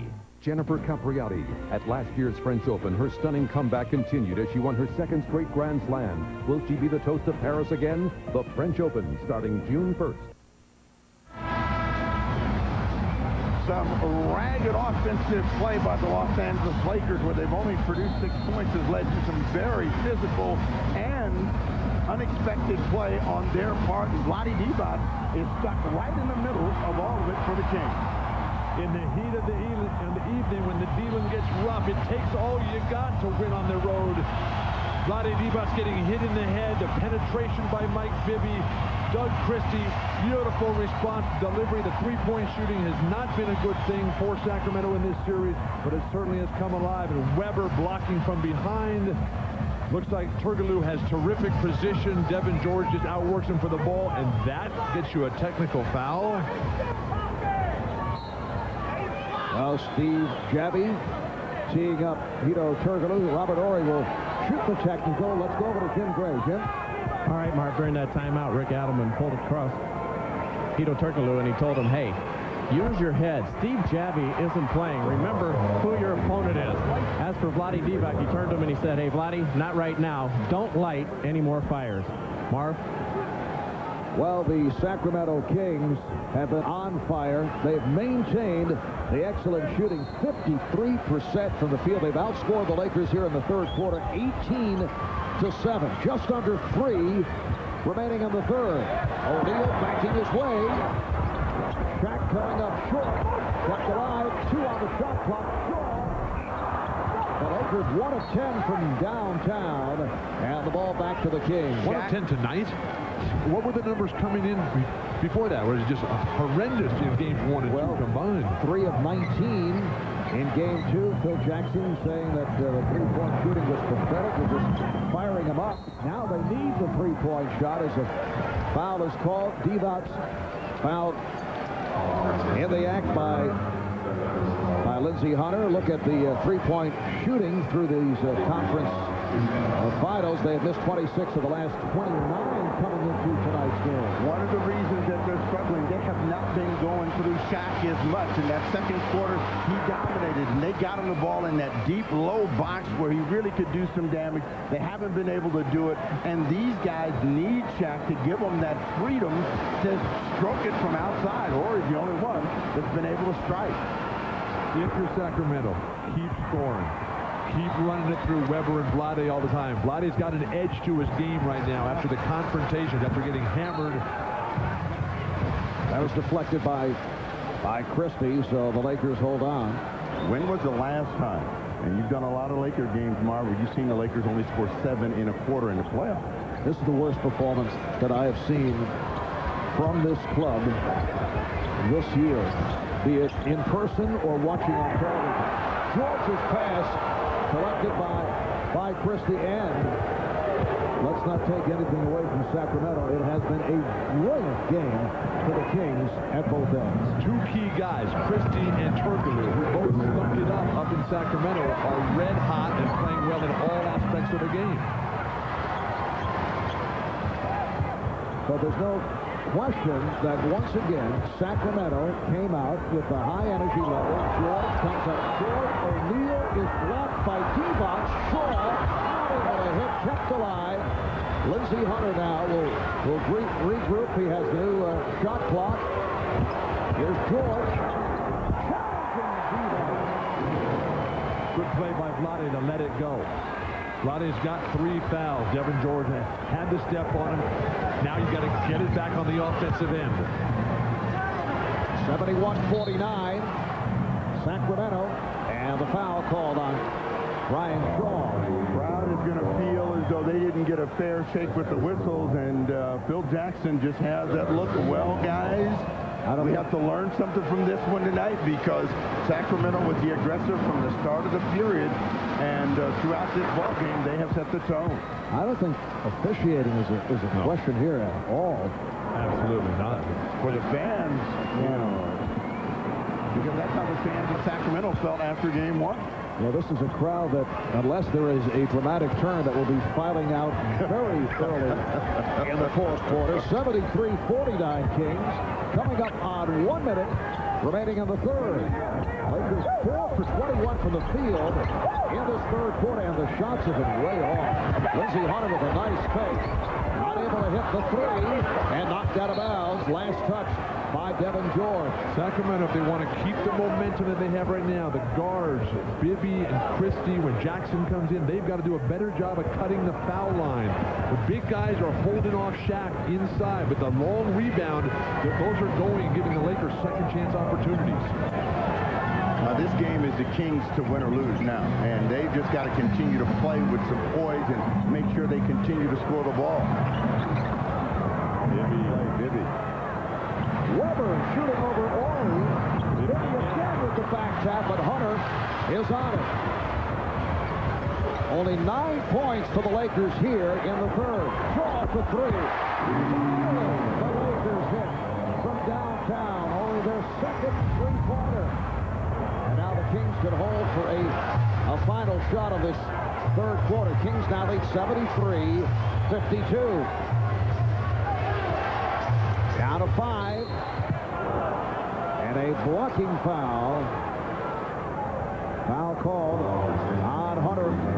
Little change of pace against Lindsey Hunter as we look at Derek Fisher, who has struggled offensively, and so Jackson is looking for just a change. All of the guys that have normally played well and given him some defensive pop, not today. Maybe now 4 for 6 from the line. He has 15 points. A reminder, tomorrow, 3 o'clock Eastern, the WNBA returns to NBC. Teresa Weatherspoon and the New York Liberty going up against Lisa Leslie and the defending champion, LA Sparks. That's the return of the WNBA right here on NBC tomorrow, 3 Eastern. Final seconds of the third. George for 3. After 3, it's the Kings 75, the Lakers 52, and once again, the Lakers hearing the sentiments from the home crowd. It has been very ugly from the Laker point of view. In Sacramento, you can hear the cheering from here. We'll be back after these words from your local station.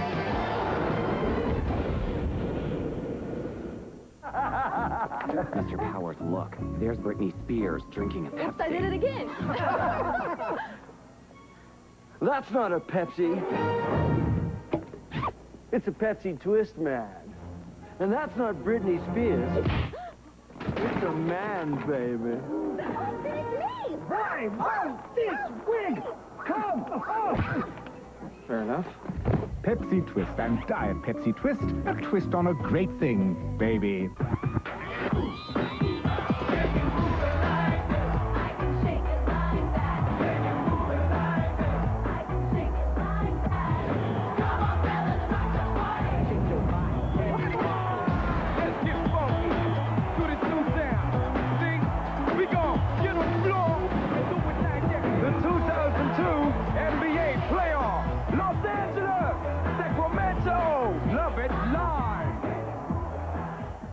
Jay's all new with Nev Campbell, NBC tonight.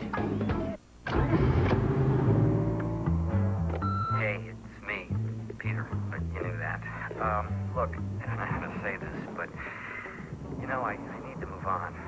I mean, you probably noticed that I'm not the same person I was a few months ago. I mean, you have been great, really. I just need to be on my own for a while. Well, thanks for everything, and guess this is goodbye, huh? The extremely therapeutic Acura TL Type S. The saga continues. The event you don't want to miss. It's the Memorial Day sales event at your Northwest Ford stores. Lease a best-selling F-150 XL Sport for only $287 a month. Or get $2,500 cash back. Or 0-9 financing on a best-selling Explorer. But you better hurry before someone else stakes their claim. Turn to Joe Donlin on Northwest News Channel 8. The This copyrighted telecast of the National Basketball Association is intended solely for the entertainment of our audience. And any retransmission, reproduction, rebroadcast, or other dissemination or use of this telecast, or of the pictures, descriptions, or accounts of this game without the express written consent of the National Basketball Association is prohibited. Back at Staples in Los Angeles, the Sacramento Kings outscored the Los Angeles Lakers in the third quarter, 23-12.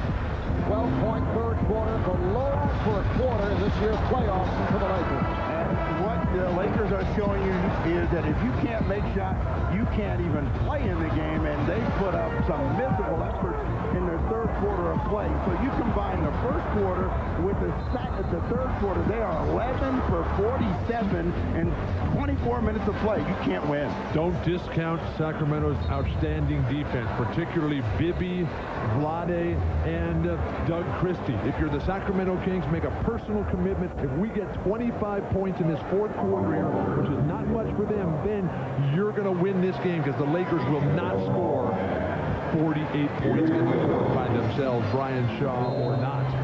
No shot. Lakers 5 for 25 shooting in the third. As Shaquille O'Neal sitting down, Samaki Walker is back as this fourth quarter gets underway. Bobby Jackson has returned for Sacramento. Here's Bibby. Jackson with a ring ball comes up short. Good hustle by Weber, but not able to hit. And back comes Shaw.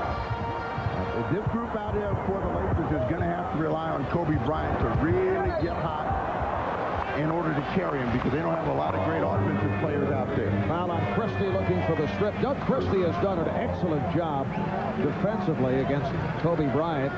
Kobe 3 of 12 from the field, only 6 points. And Marv, it's not just his head-up defense. It's his long rebounds. It's his stealing the ball on post-entry passes. Rick Adelman cannot believe this.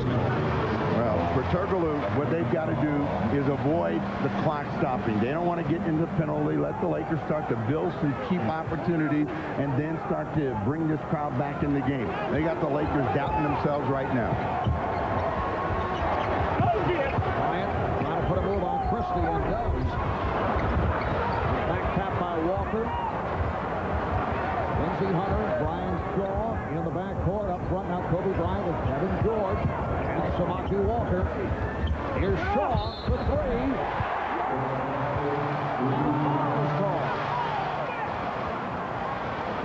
The foul against the Lakers. Foul is called on Devin George. The basket by Shaw counts. The pass off by Kobe Bryant. The ball is out of the hands of the shooter on the scrum for the offensive rebound. Türkoğlu gets thrown to the ground. Devin George trying to make something happen physically. Gets called for the foul. Bibby wide open for 3. Yes! 19 points for Bibby. 6 of 10 from the field, and the Kings lead 78-55. And that's always a problem when you're trying to come back. Everything has to start going your way. The opponent has to miss wide open shots like that. You can't have mistakes like this. Walker able to recover, and he is fouled by Christie. Penetration by Bobby Jackson. The Lakers have not been able to have any sort of defensive success at all with him, and he finds Mike Bibby, who had so much time. He maybe had too much time, but was still able to knock it down. This guy, Mike Bibby, is really, really good. Now he has picked his game up even more, had a solid regular season. Averaged just under 14 during the regular season. He's 19 points per game in the playoffs. Samaki Walker, 66% free throw shooter. Not even close. Guard your face on the rebound. Christie pressed by Bryant. And the foul on Kobe Bryant. That's his third. if you're going to ever have success in trying to beat the Lakers, you got to have terrific center play, and they've had that tonight from Divac. You've got to have terrific guard play at the point particular. Kobe's had a tough night here. Christie has not backed off against Kobe's aggressiveness. Run the give and go. They'll have to grab you. The whistles will come. Well, every possession, what you want to do is move the ball, move people. You don't want to end up in this kind of situation, trying to play one-on-one. Then you have to fight the clock. Jackson getting it off. Late whistle, foul on Bryant. That's 4 on Kobe. Two mental breakdowns by Kobe Bryant on the same possession. The Kings were up against it. The shot clock winding down with the careless pass. And Kobe, who fouled Christie to set up this possession, then comes right there and knocks him down. Challenging the shot. And, you know, when you're down at that point, what you want to do is see that kind of shot come up without them getting 3 opportunities to score again. Bobby Jackson to the line. He's been providing energy and offense. Game 1, 21 points, 25 minutes. Game 2, 17 points in 23 minutes. What the job Rick Adelman has done, though, in terms of breathing confidence back into his Sacramento Kings. They were outplayed so badly in the first half of Game 1. It looked like the Lakers were just going to destroy them.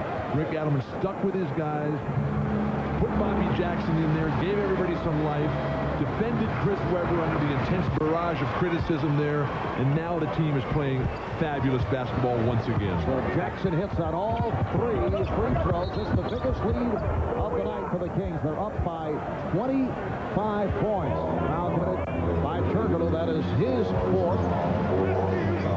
Marv, from Game 1 to Game 3, I'm sensing a shift in Bill's dominance by the Lakers, that nobody can beat them. Hey, the Kings are looking terrific, Steve. That's an excellent observation. And they have put Shaq on the bench. You know, is Phil Jackson even going to come back with them here? I don't know what he did wrong. And the foul is charged to Shaw. That is his 3rd. 14th foul on the Lakers. Kings also have 4. The last time I saw the Lakers get punished like this was against Portland in Game 2 in that Western Conference Final. They went on to win it as they lost the second game dominant, and Jackson set in the same way. And the score 106 to 77. And I mean, Portland just hammered them in that ball game. Adelman wants a timeout. Offensive foul called on Türkoğlu. That's his 5th. The Kings with an 81-56 lead, 9:44 remaining 4th quarter. The Nets, the Celtics. Crucial Game 3, tomorrow, 5 Eastern. So, Jeff, Susie's told us a lot about you, but she didn't tell us what you do. Oh, Coors Light. Is that good money? I made $20 last week, but I made $1 million today. This summer, Coors Light and Coors Original are giving away cash. Lots of cash. Thousands of winners. There's also $1 million up for grabs each day, every day. Look for the specially marked packs of Coors Light or Coors Original for your shot at the cash. You know, if it doesn't work out with Susie, she's got a sister. Sweet. Find unbeatable savings at Ace this Saturday through Monday.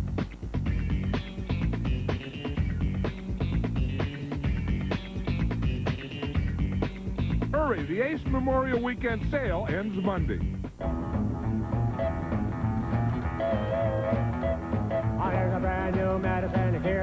The Accord V6 from Honda, designed to give the driver total control.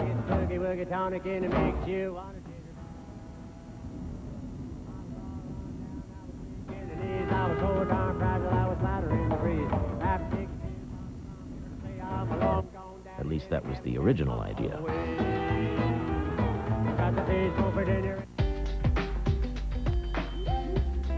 Every Egg McMuffin starts with a grade A quality egg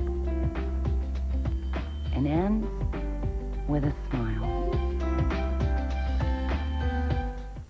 Oh, credit card bill. There's interest rates. Just get a Capital One no-hassle card. Lowest fixed rates you can get.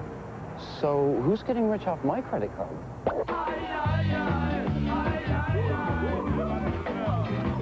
Someone living large off your interest payments? Get a Capital One no-hassle card. It's got the nation's lowest long-term fixed rates, no balance transfer fees, and no telemarketing.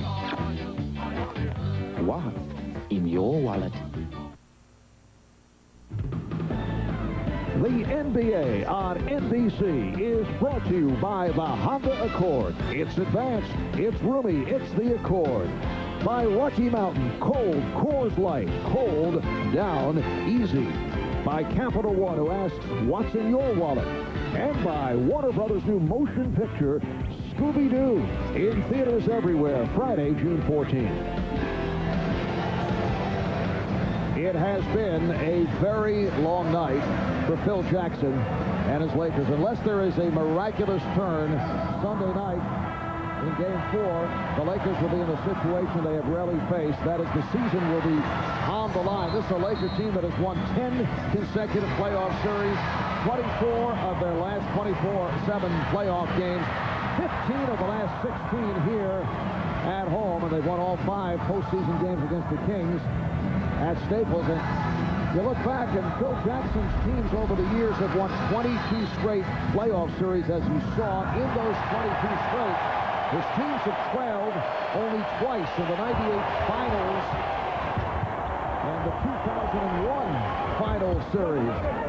His teams have been ahead 2-1 or 3-0 in all 22 of those victorious playoff series. One of the great runs in all of sports history, in serious jeopardy at this point, and finally Shaq gets up off the bench. But the way that the Kings are moving without the ball, the way that they're back cutting, executing give and goes, the Lakers are reaching and grabbing, and the Kings' passing ability has made it so that the fouls have to be called.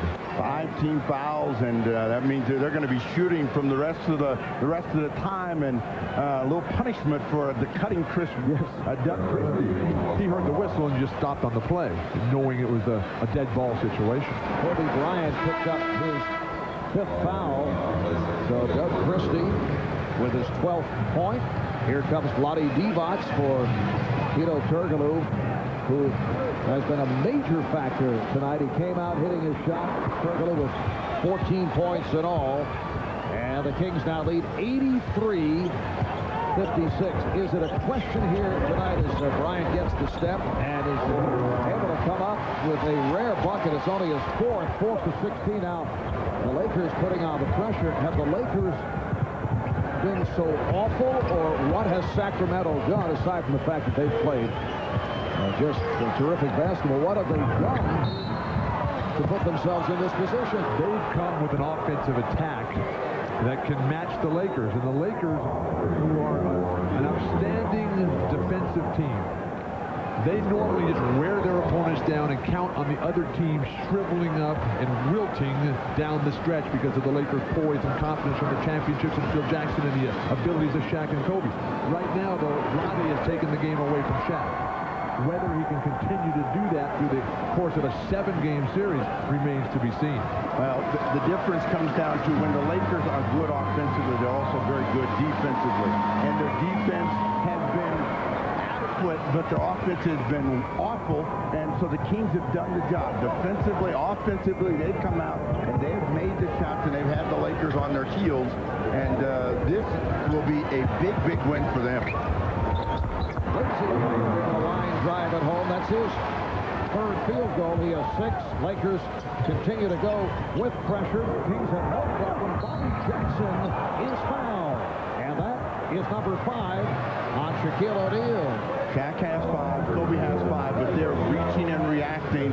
And so this is going to answer Rick Adelman's question. The last time the Lakers lost 2 in a row, they lost 2 in a row to Portland in 2000. Same 2 in a row to the Sacramento Kings. But the Lakers are a resilient squad, and Game 4 will be different. As Bobby Jackson goes to the line, checking with Jim Grigg. Jim? Marvin, was most interesting yesterday when we spoke to Phil Jackson. He thought that tonight Sacramento had to play a desperate game. And he felt they would be desperate tonight because he says they feel if they can get a game here, particularly Game 3, they'll head back to Sacramento feeling great because there's no way they'll feel that they'll lose 2 games on their home court again. So Phil Jackson saw something coming, and if he's right, that spells a lot of doom and trouble for the Lakers. Marv? Well, Sacramento 36-5, and Arco Arena, that's the best home record in the NBA, and they're pretty good on the road with 16 of the last 18 of the W column. Most road wins in franchise history during the regular season with 25. Timeout has been called by the Kings. 8:19 remaining in the fourth. And a technical foul has been called. Rick Adelman upset. He's ahead by 26 points, and he's getting a technical foul. All right, we're headed to commercial. We'll be right back. Discussion with the officials. That's the third technical called on the Kings. Don Baden indicating the technical, and Kobe Bryant will go to the line to shoot the two. If you're the Lakers, cut this lead in half in 4 minutes. Then you're only down a handful with 4 minutes to go. Right. You have said many strange things. On a night when they cannot make a shot, how are they going to do it? What are they going to do? Just quit? Lakers at 33% from the field, while Sacramento has been right around 50% from the start. Jackson. 5 on the clock. Now Bibby shoots the three. And Weber able to grab the rebound. He is fouled. Shaq is gone. Chris Weber to the foul line. And apparently it's on Devin George. Weber is playing the kind of game that you want from him. He's dominant on the offensive glass as that last possession. Shaq is always having to guard Vlade and the ball. Shaq's not able to just roam on the weak side. Tomorrow here on NBC, it'll be the Nets and the Celtics in Game 3 of the Eastern Conference Finals. That series tied at 1, covered starting at 5 o'clock Eastern Time following the WNBA. Weber now with 20 points, 7 rebounds, 6 assists. Knocks it down from three-point territory. 87-64, Sacramento. Nice play by Shaw on the trap. Hunter behind the back. Shaw. The Lakers come up with the steal on the press. They're counting them down. You got to get the ball inbound. Then they turn it over again. The pass off the mark, but Weber bothered by Hunter, who was all over Bibby. Well, this is the one thing that the Kings don't want to show, that they can be around. They got this game under control. All they got to do is make good decisions and walk out here with an easy win. They don't want to hurt the Lakers make any run to give them some confidence. They need 13 more points. Sacramento does. Here is Bryant. It's a major problem for the Lakers. Kobe playing with 5. Shaq playing with 5. Another steal. Hunter to 3.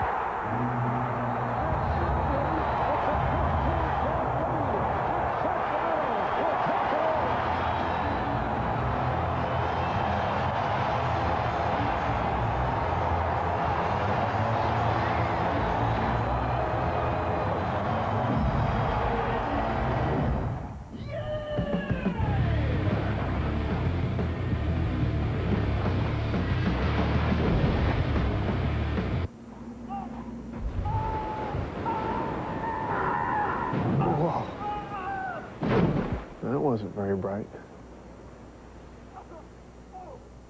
Introducing a vehicle designed for your... Stop working for you. You name it, he'll race it. Sprint, Indy, stock, go-karts, anything with wheels. Tony Stewart loves to race cars and race hard, sometimes too hard. But this year, he's racing with focus and restraint in his quest for the NASCAR championship. Can Tony keep his cool as he eyes racing's biggest prize? NASCAR returns to NBC July 13th. When you're in a position to close out the champion, you don't want to become tentative. You don't want to make mistakes. You don't want to allow them a chance to find a formula to get back in the game. And right now, Bill, you're looking like a genius. Sacramento's running away from the ball. The ball movement for Los Angeles has picked up remarkably. Kobe Bryant draining threes. The turnovers for Sacramento had just killed them. You give up an 11-0 run in a minute's time. Devin George making a steal. You got to come to the ball there if you're Sacramento. What they're going to do is use Vladdy as a release so they can throw him the ball. The Kings got to remember, as Adelman called a timeout, hey, guys, we got them in the penalty. All we got to do is get the ball in and attack the other way. They turned over again. So the Lakers, once again, able to rattle the Kings with the pressure defense. 11 unanswered points. They've come from 27 down. They are now trailing by 15. Bryant for three. 87-75. The lead is down to 12 with just under 7 remaining. Lots of time. Jackson is trapped. Bryant playing with the 5 foul. Jackson gets it up to Divac, and they just get it across the midcourt line.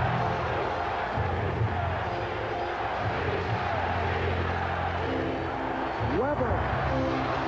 That's a clutch shot by Weber. That is what MVPs do. That is why they pay Chris Weber what they do.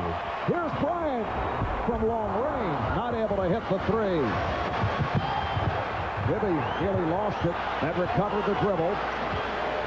The Kings got to remember, they're in control of their own destiny. Just remain aggressive at the offensive end. Oh, what a move by Bibby.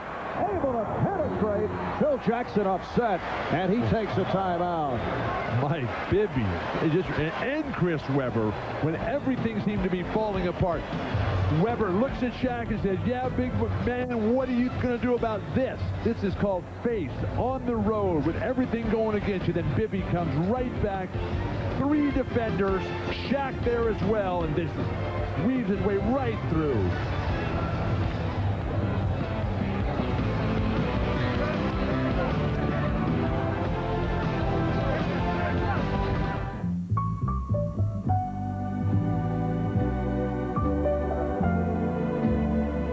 Even in the East, in Game 2, the Celtics shut down the Nets as they came up big on the road to tie their series. Now, pivotal Game 3. Will Jason Kidd and the Nets rebound to grab the upper hand?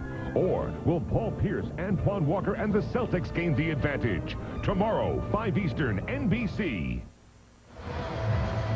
Many have questioned Chris Weber and his ability to make big shots at big moments, and nothing could have been bigger than this one. The Lakers on a 14-0 run, and he drops the hammer on them from deep, and then his reaction is, everybody be quiet. The versatility of Chris Weber. He shot Shaq with 5 fouls. Shaq's not going to come out on him there. Gives him a little shake, freezes him back on his heels, and delivers. And now Sacramento has apparently restored a bit of order. But still much time remaining. 6 minutes to go in the fourth. O'Neal playing with 5, as is Brian. Hunter continues to hit from outside. Another 3 for Lindsey Hunter. He has 4 points in all. The basket counts. That's the way that you answer those 3-point bombs. You got to continue to score if you're Sacramento. Hunter suddenly now back in the picture. Expect a lot of playing time from him in Game 4. Bryant. Wow. And Kobe Bryant beginning to catch fire. It's down to a 12-point Sacramento lead. They've led by as many as 27. The Lakers keep coming after they play brutal basketball for 3 quarters. Here is Christie, way off on his 3-point attempt. Hunter stopped by Jackson, and a bad shot. Although he thought he was fouled.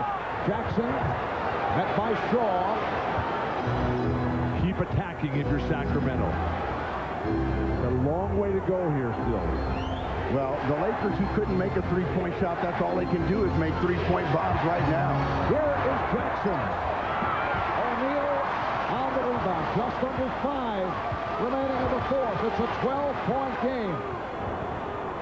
Bryant changed his mind. Here's Bryant giving it up. George unable to hit. O'Neal has to be careful. He nearly picked up number 6 going for that rebound. Weber. So Chris Weber on the break. He now has 24. And the Lakers take a timeout. Jackson is amazing. He's telling his guys, calm down, guys. We got a ton of time. They're starting to feel the heat, and they're only ahead by 14, but they've got to continue to do this. Steal of points. Get out and take advantage of the Laker defense, which is all pressing in the backcourt. The Lakers are the one playing desperate ball right now, and the Kings' fast break attack is making them pay for that strategy.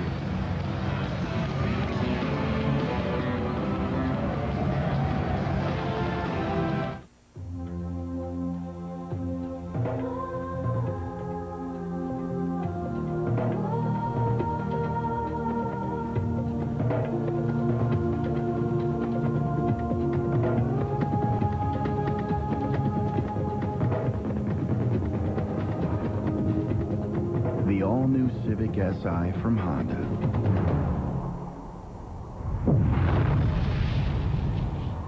It figures. The legend.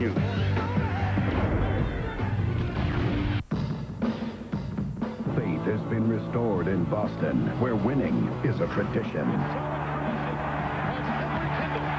Led by their 2 young superstars, the Boston Celtics play with style and flair.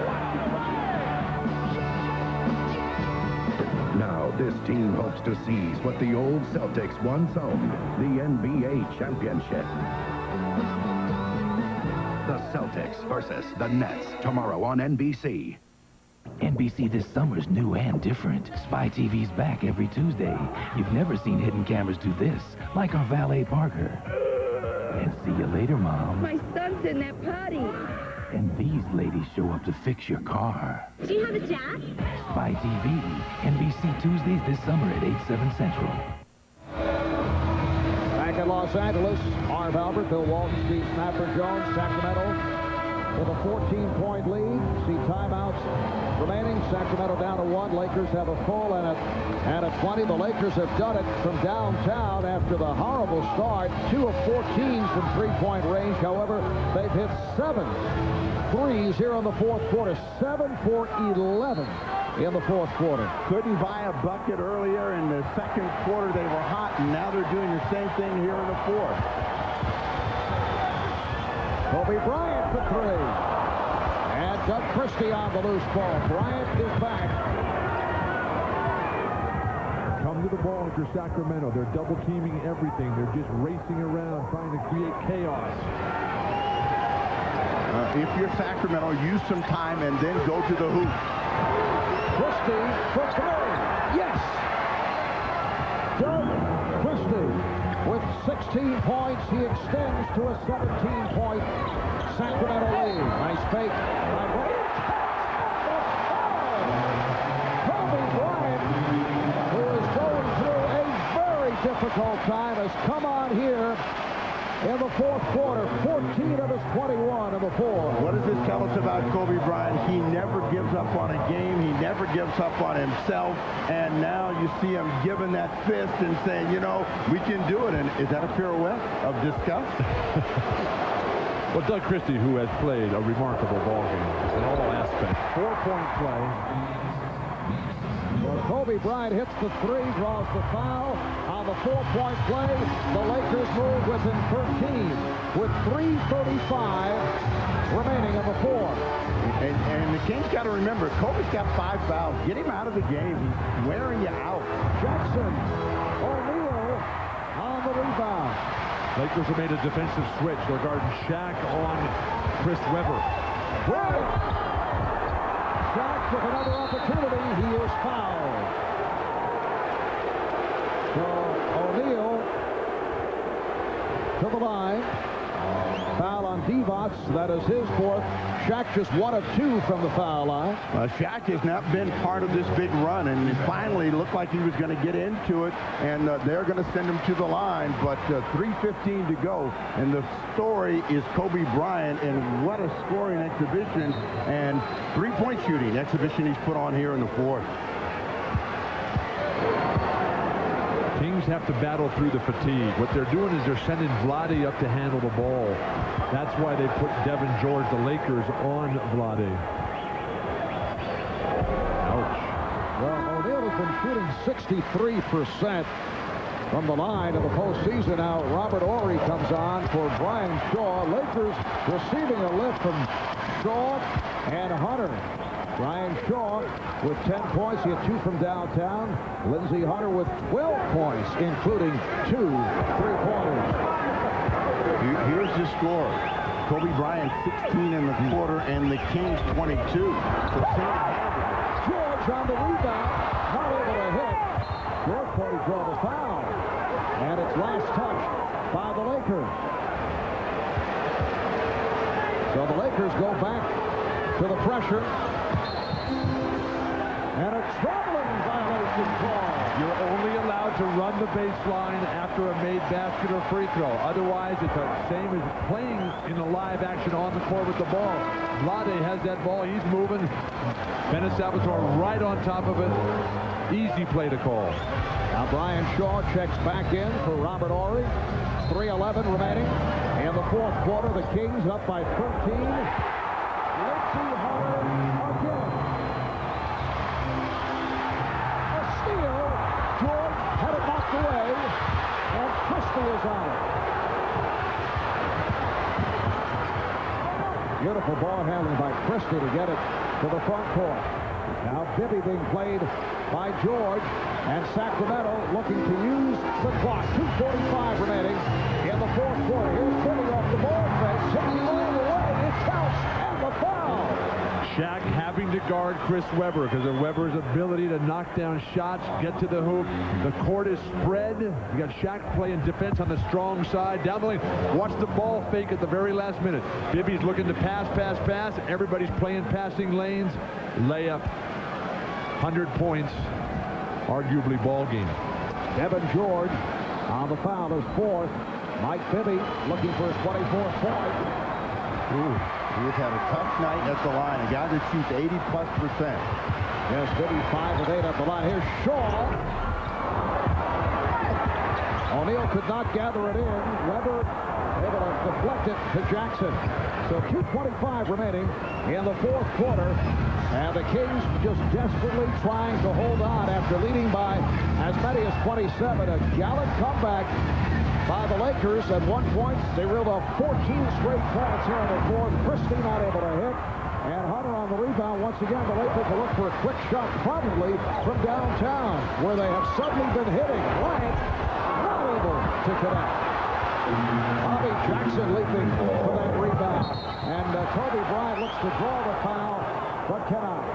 He is fouled out. Guard play. Mike Bibby was the difference in the explosive first half. Now long rebounds. Bibby, Jackson getting that done, controlling the few possessions that they need to hold on and get this remarkable victory here. And now Kobe has to sit it out and watch the rest of the way.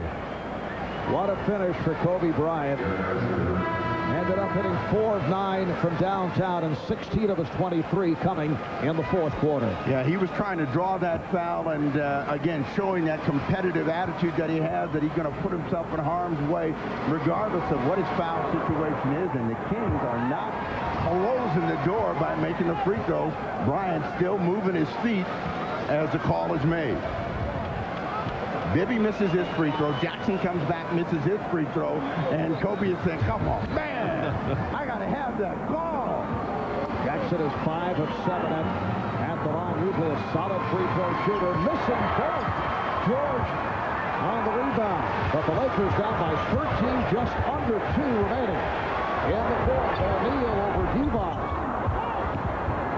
Christie comes up with a loose ball. Shaq neutralized by Vlade, and the guards able to be the difference. Christie, Bibby, and Jackson. Rebounding, scoring, defense, leadership. The one thing that helped the Lakers was the Kings started shooting three-pointers. All they had to do was keep making twos. Here's Shaw. Nice combination. Shaw on the alley-oop to O'Neal. It's 100-89, but time running out on the Lakers. A minute and 10 remaining in the fourth. Lottie's got to come to the ball. The play is broken. It's over now.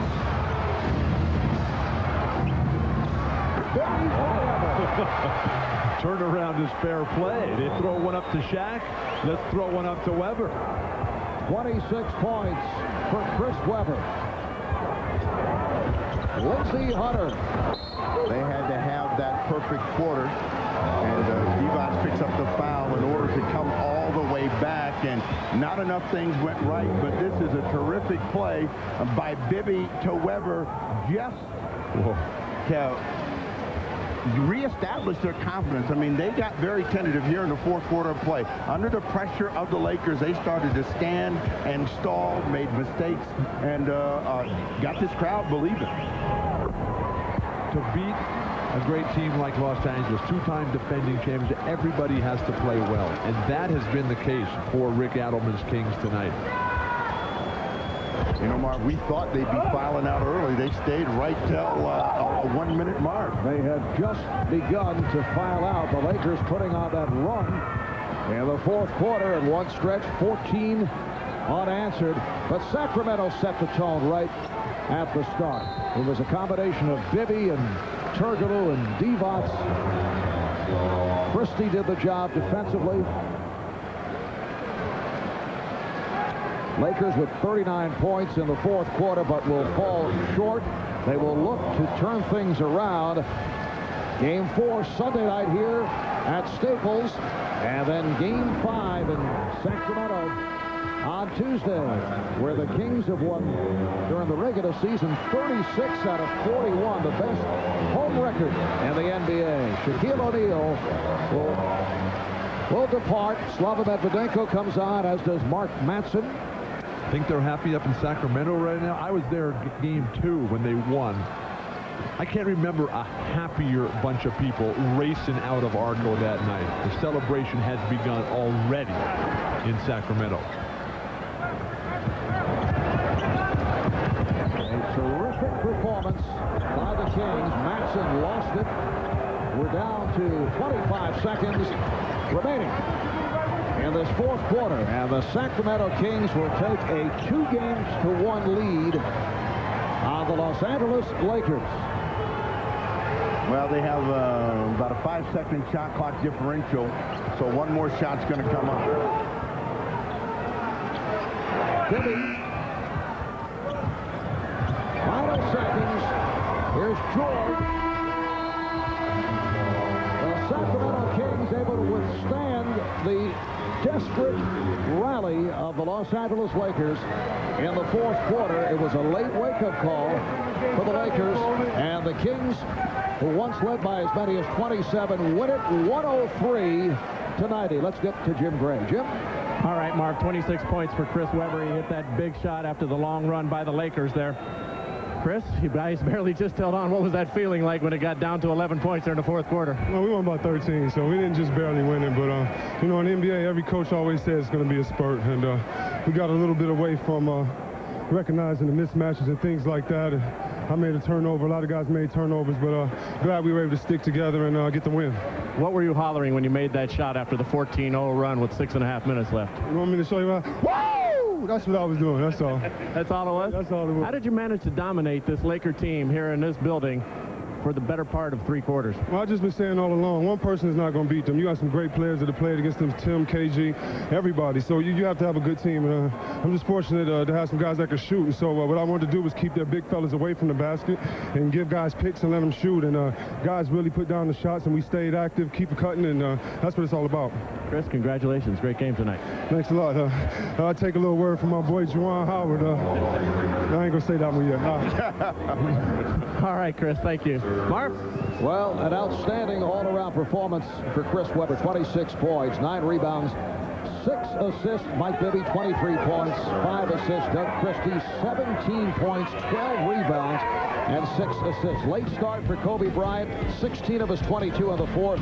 Shaq finished with 20 and 19. NBC will continue its Memorial Day weekend playoff coverage tomorrow. The Nets and the Celtics, Game 3 of the Eastern Conference Finals. Coming up tonight after your late local news, The Tonight Show with Jay Leno as Jay welcomes Ned Campbell and musical guests Willie Nelson and Leanne Womack.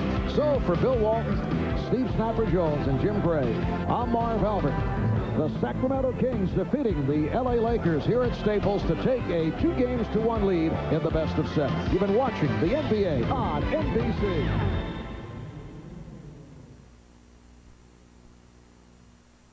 Phil Mickelson's been close.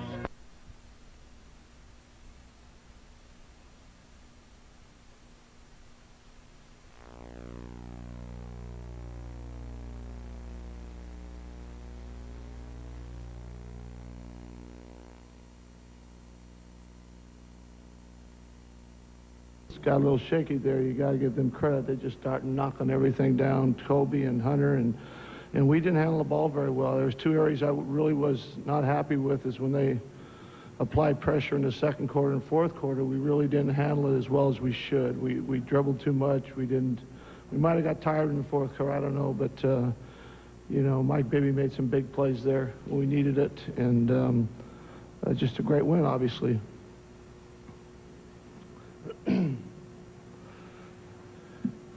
That's it. Right there. Yeah, Coach, can you talk about your defense on Kobe and Shaq? Because for most of the game, you really shut him down, and in particular, you kept Kobe out of the middle and away from the free throw line for most of the game defensively. Well, you know, you just got to make decisions, and we're trying to get people in their vision whenever they have the ball. But Kobe decided it didn't matter. He just started pulling up from threes, and you couldn't get to him. You got to give him credit.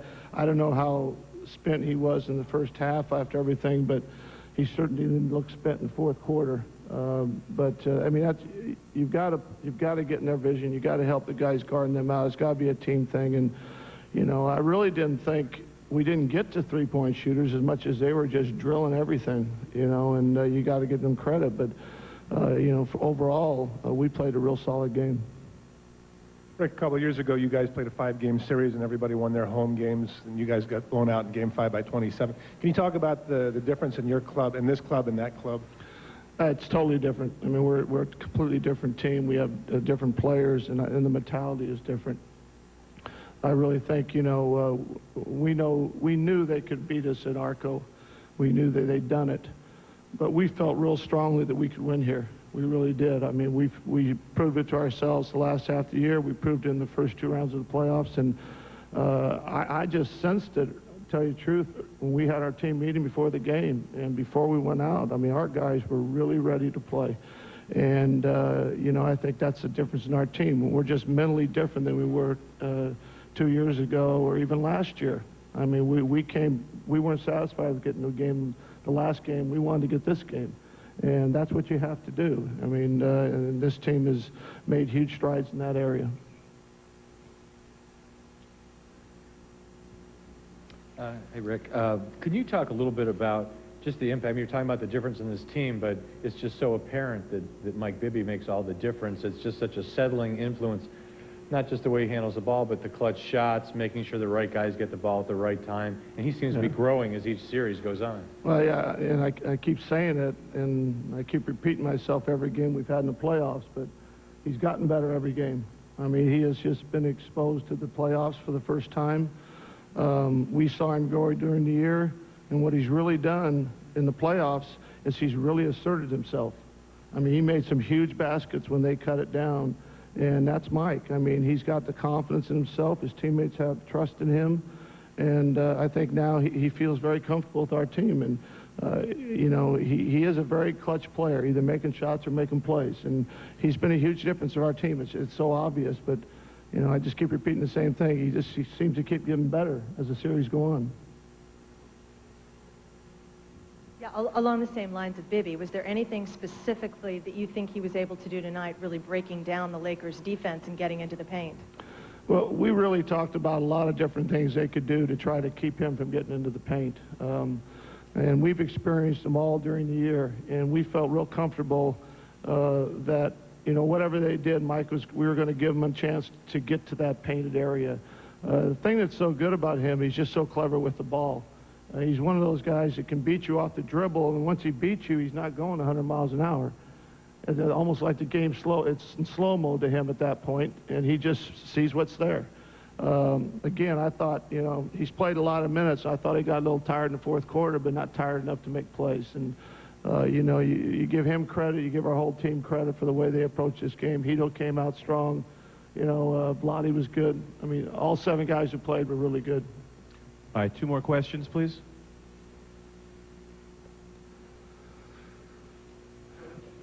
Coach, over here.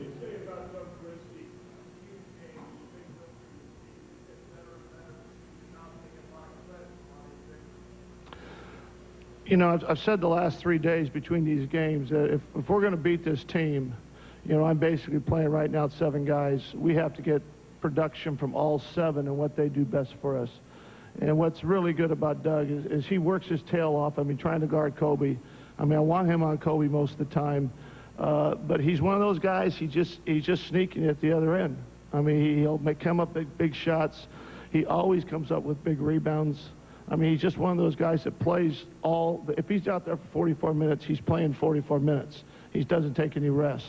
And that's why he's so good for our team.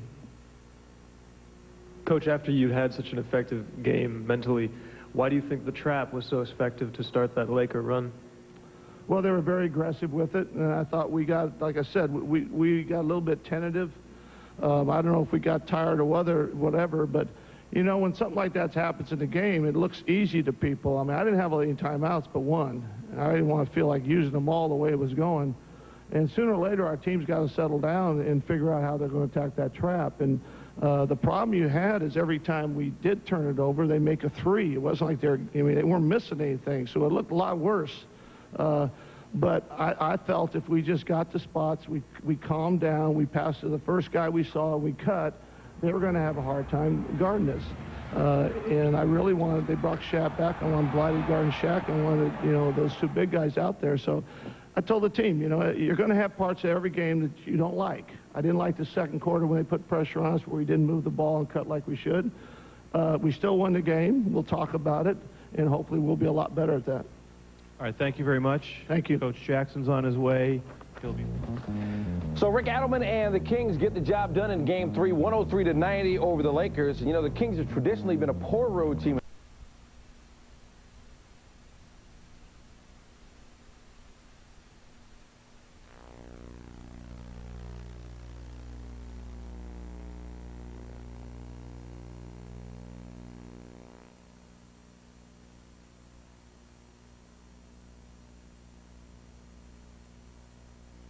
Points is at the podium right now. Down here. Now you play like this. How's that feeling? What do you think? Feels good. I believe in our team, and I just think we have to play better as a team. I've just seen a lot of guys, a lot of good guys, try to do everything they could for their team, but when their team wasn't involved, you really can't beat the Lakers, because even if you have 1 guy and trying to beat 2, it's not going to happen. And I'm just glad we came out and played team ball and won as a unit. For both of you guys, what was the feeling like in the first quarter as you were pulling away from these guys and seemed like everything was rolling for you and rolling against them? Well, for me, you know, it felt normal because, you know, we can have a lot of explosive quarters, and it just felt good. We just wanted movement and just wanted guys to attack the glass and rebound and take the open shots. And one thing I think we did tonight was that, you know, we waited for the second and third option, and if it wasn't there, we still shot the ball ourselves. So I just, it was just good teamwork and good movement, and but we weren't surprised about that at all. And I was surprised they took almost 30 more shots than us. I thought that maybe we took more shots than them, but I really see how well we did execute.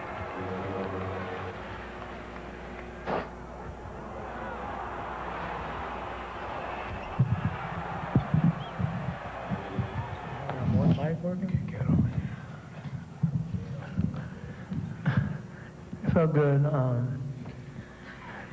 That's how we've been playing on the road. And, you know, we came in and they missed a lot of early shots. They got us going and it fed our offense. You know, we kept running and we're attacking in the first half. You know, when they went on that run, I think we kind of relaxed too much and, you know, let them attack us instead of us attacking them. And once we started to do that, we started to get control of the game. Mike, could you talk a little bit about your growth and as far as understanding your role and becoming more assertive and not wanting to defer to the other players so much? I mean, it's obviously in the playoffs you've been scoring more, so you're more comfortable with what they need you to do and what you feel comfortable doing.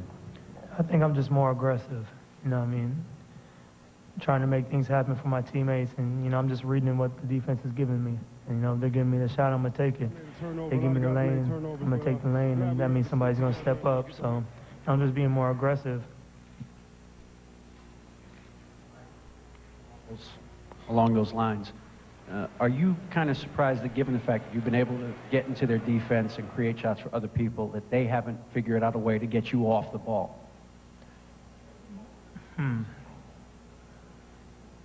I mean, coach really wants me with the ball. And, you know, I mean, I know the offense runs through Chris a lot and Vladdy a lot. And, you know, if I got the ball bringing it up, I'm going to try to make something happen. You know, if it's not for my teammates, it's going to be for myself. So I'm going to try to make something happen. Mike over here. When double teams came today, it seemed like the team was very spaced out very well so that you could kick it out. Was the spacing today just the play intelligent on the Kings' part on offense today? When they went on that run, it wasn't. You know, I mean, we were trying to rush things, and, you know, we had good spacing after a while. But, you know, I mean, they went on that run, and it was because, like I said before, we were rushing things, and, you know, I mean, we were letting the ball bounce, and, you know, we weren't getting it out of bounds, and, you know, we were letting them set up their defense, and, you know, we couldn't get open. Chris, we all know there's a long series to go, perhaps, but at the same time, you guys have been stepping up a lot. Second half of the season, you stepped up on the road at the end of the season. You stepped up in Utah, stepped up in Dallas. And it seems like this is a big night in the history of the Kings. I would have to agree with you without, like you said, looking forward, because it's a long series and it's not over. But it is a big night for our fans and for King supporters. And we feel like we're a good road team. And, you know, at home we play so well. But I think when we get on the road sometime, just the release of that pressure being at home feels so good that, you know, we try to execute. And sometimes we play much better on the road. But it is big for our followers and our fans, but for the 12 guys and the coaches in the locker room, we really can't think about it now because we want to take it a little bit further. Chris, how long have you and Mike sort of been on the same page in terms of you knowing what he's going to do, especially when you're on the same side of the floor like you were a lot tonight? It took me longer to get used to Mike than I think maybe him to me, because Mike always had been saying, you know, cut through. I got you on this one, or when I look at you, do this. And in the earlier part of the season, I really was hampered by an injury, and I couldn't do everything that he would say do. And therefore, I think our timing was off, and I just told him to stay on me. And as time goes on and as I get a little healthier, I feel like I can really execute the pick and roll with him. And but I think in training camp, I thought we had a great chemistry and we were ready to roll, and then I got hurt, and that took some time off. So it would have been automatic. As a matter of fact, it was automatic, but it kind of disappeared a little bit because of my injury, and I couldn't be there for the point guard. Thank you very much. Thank you.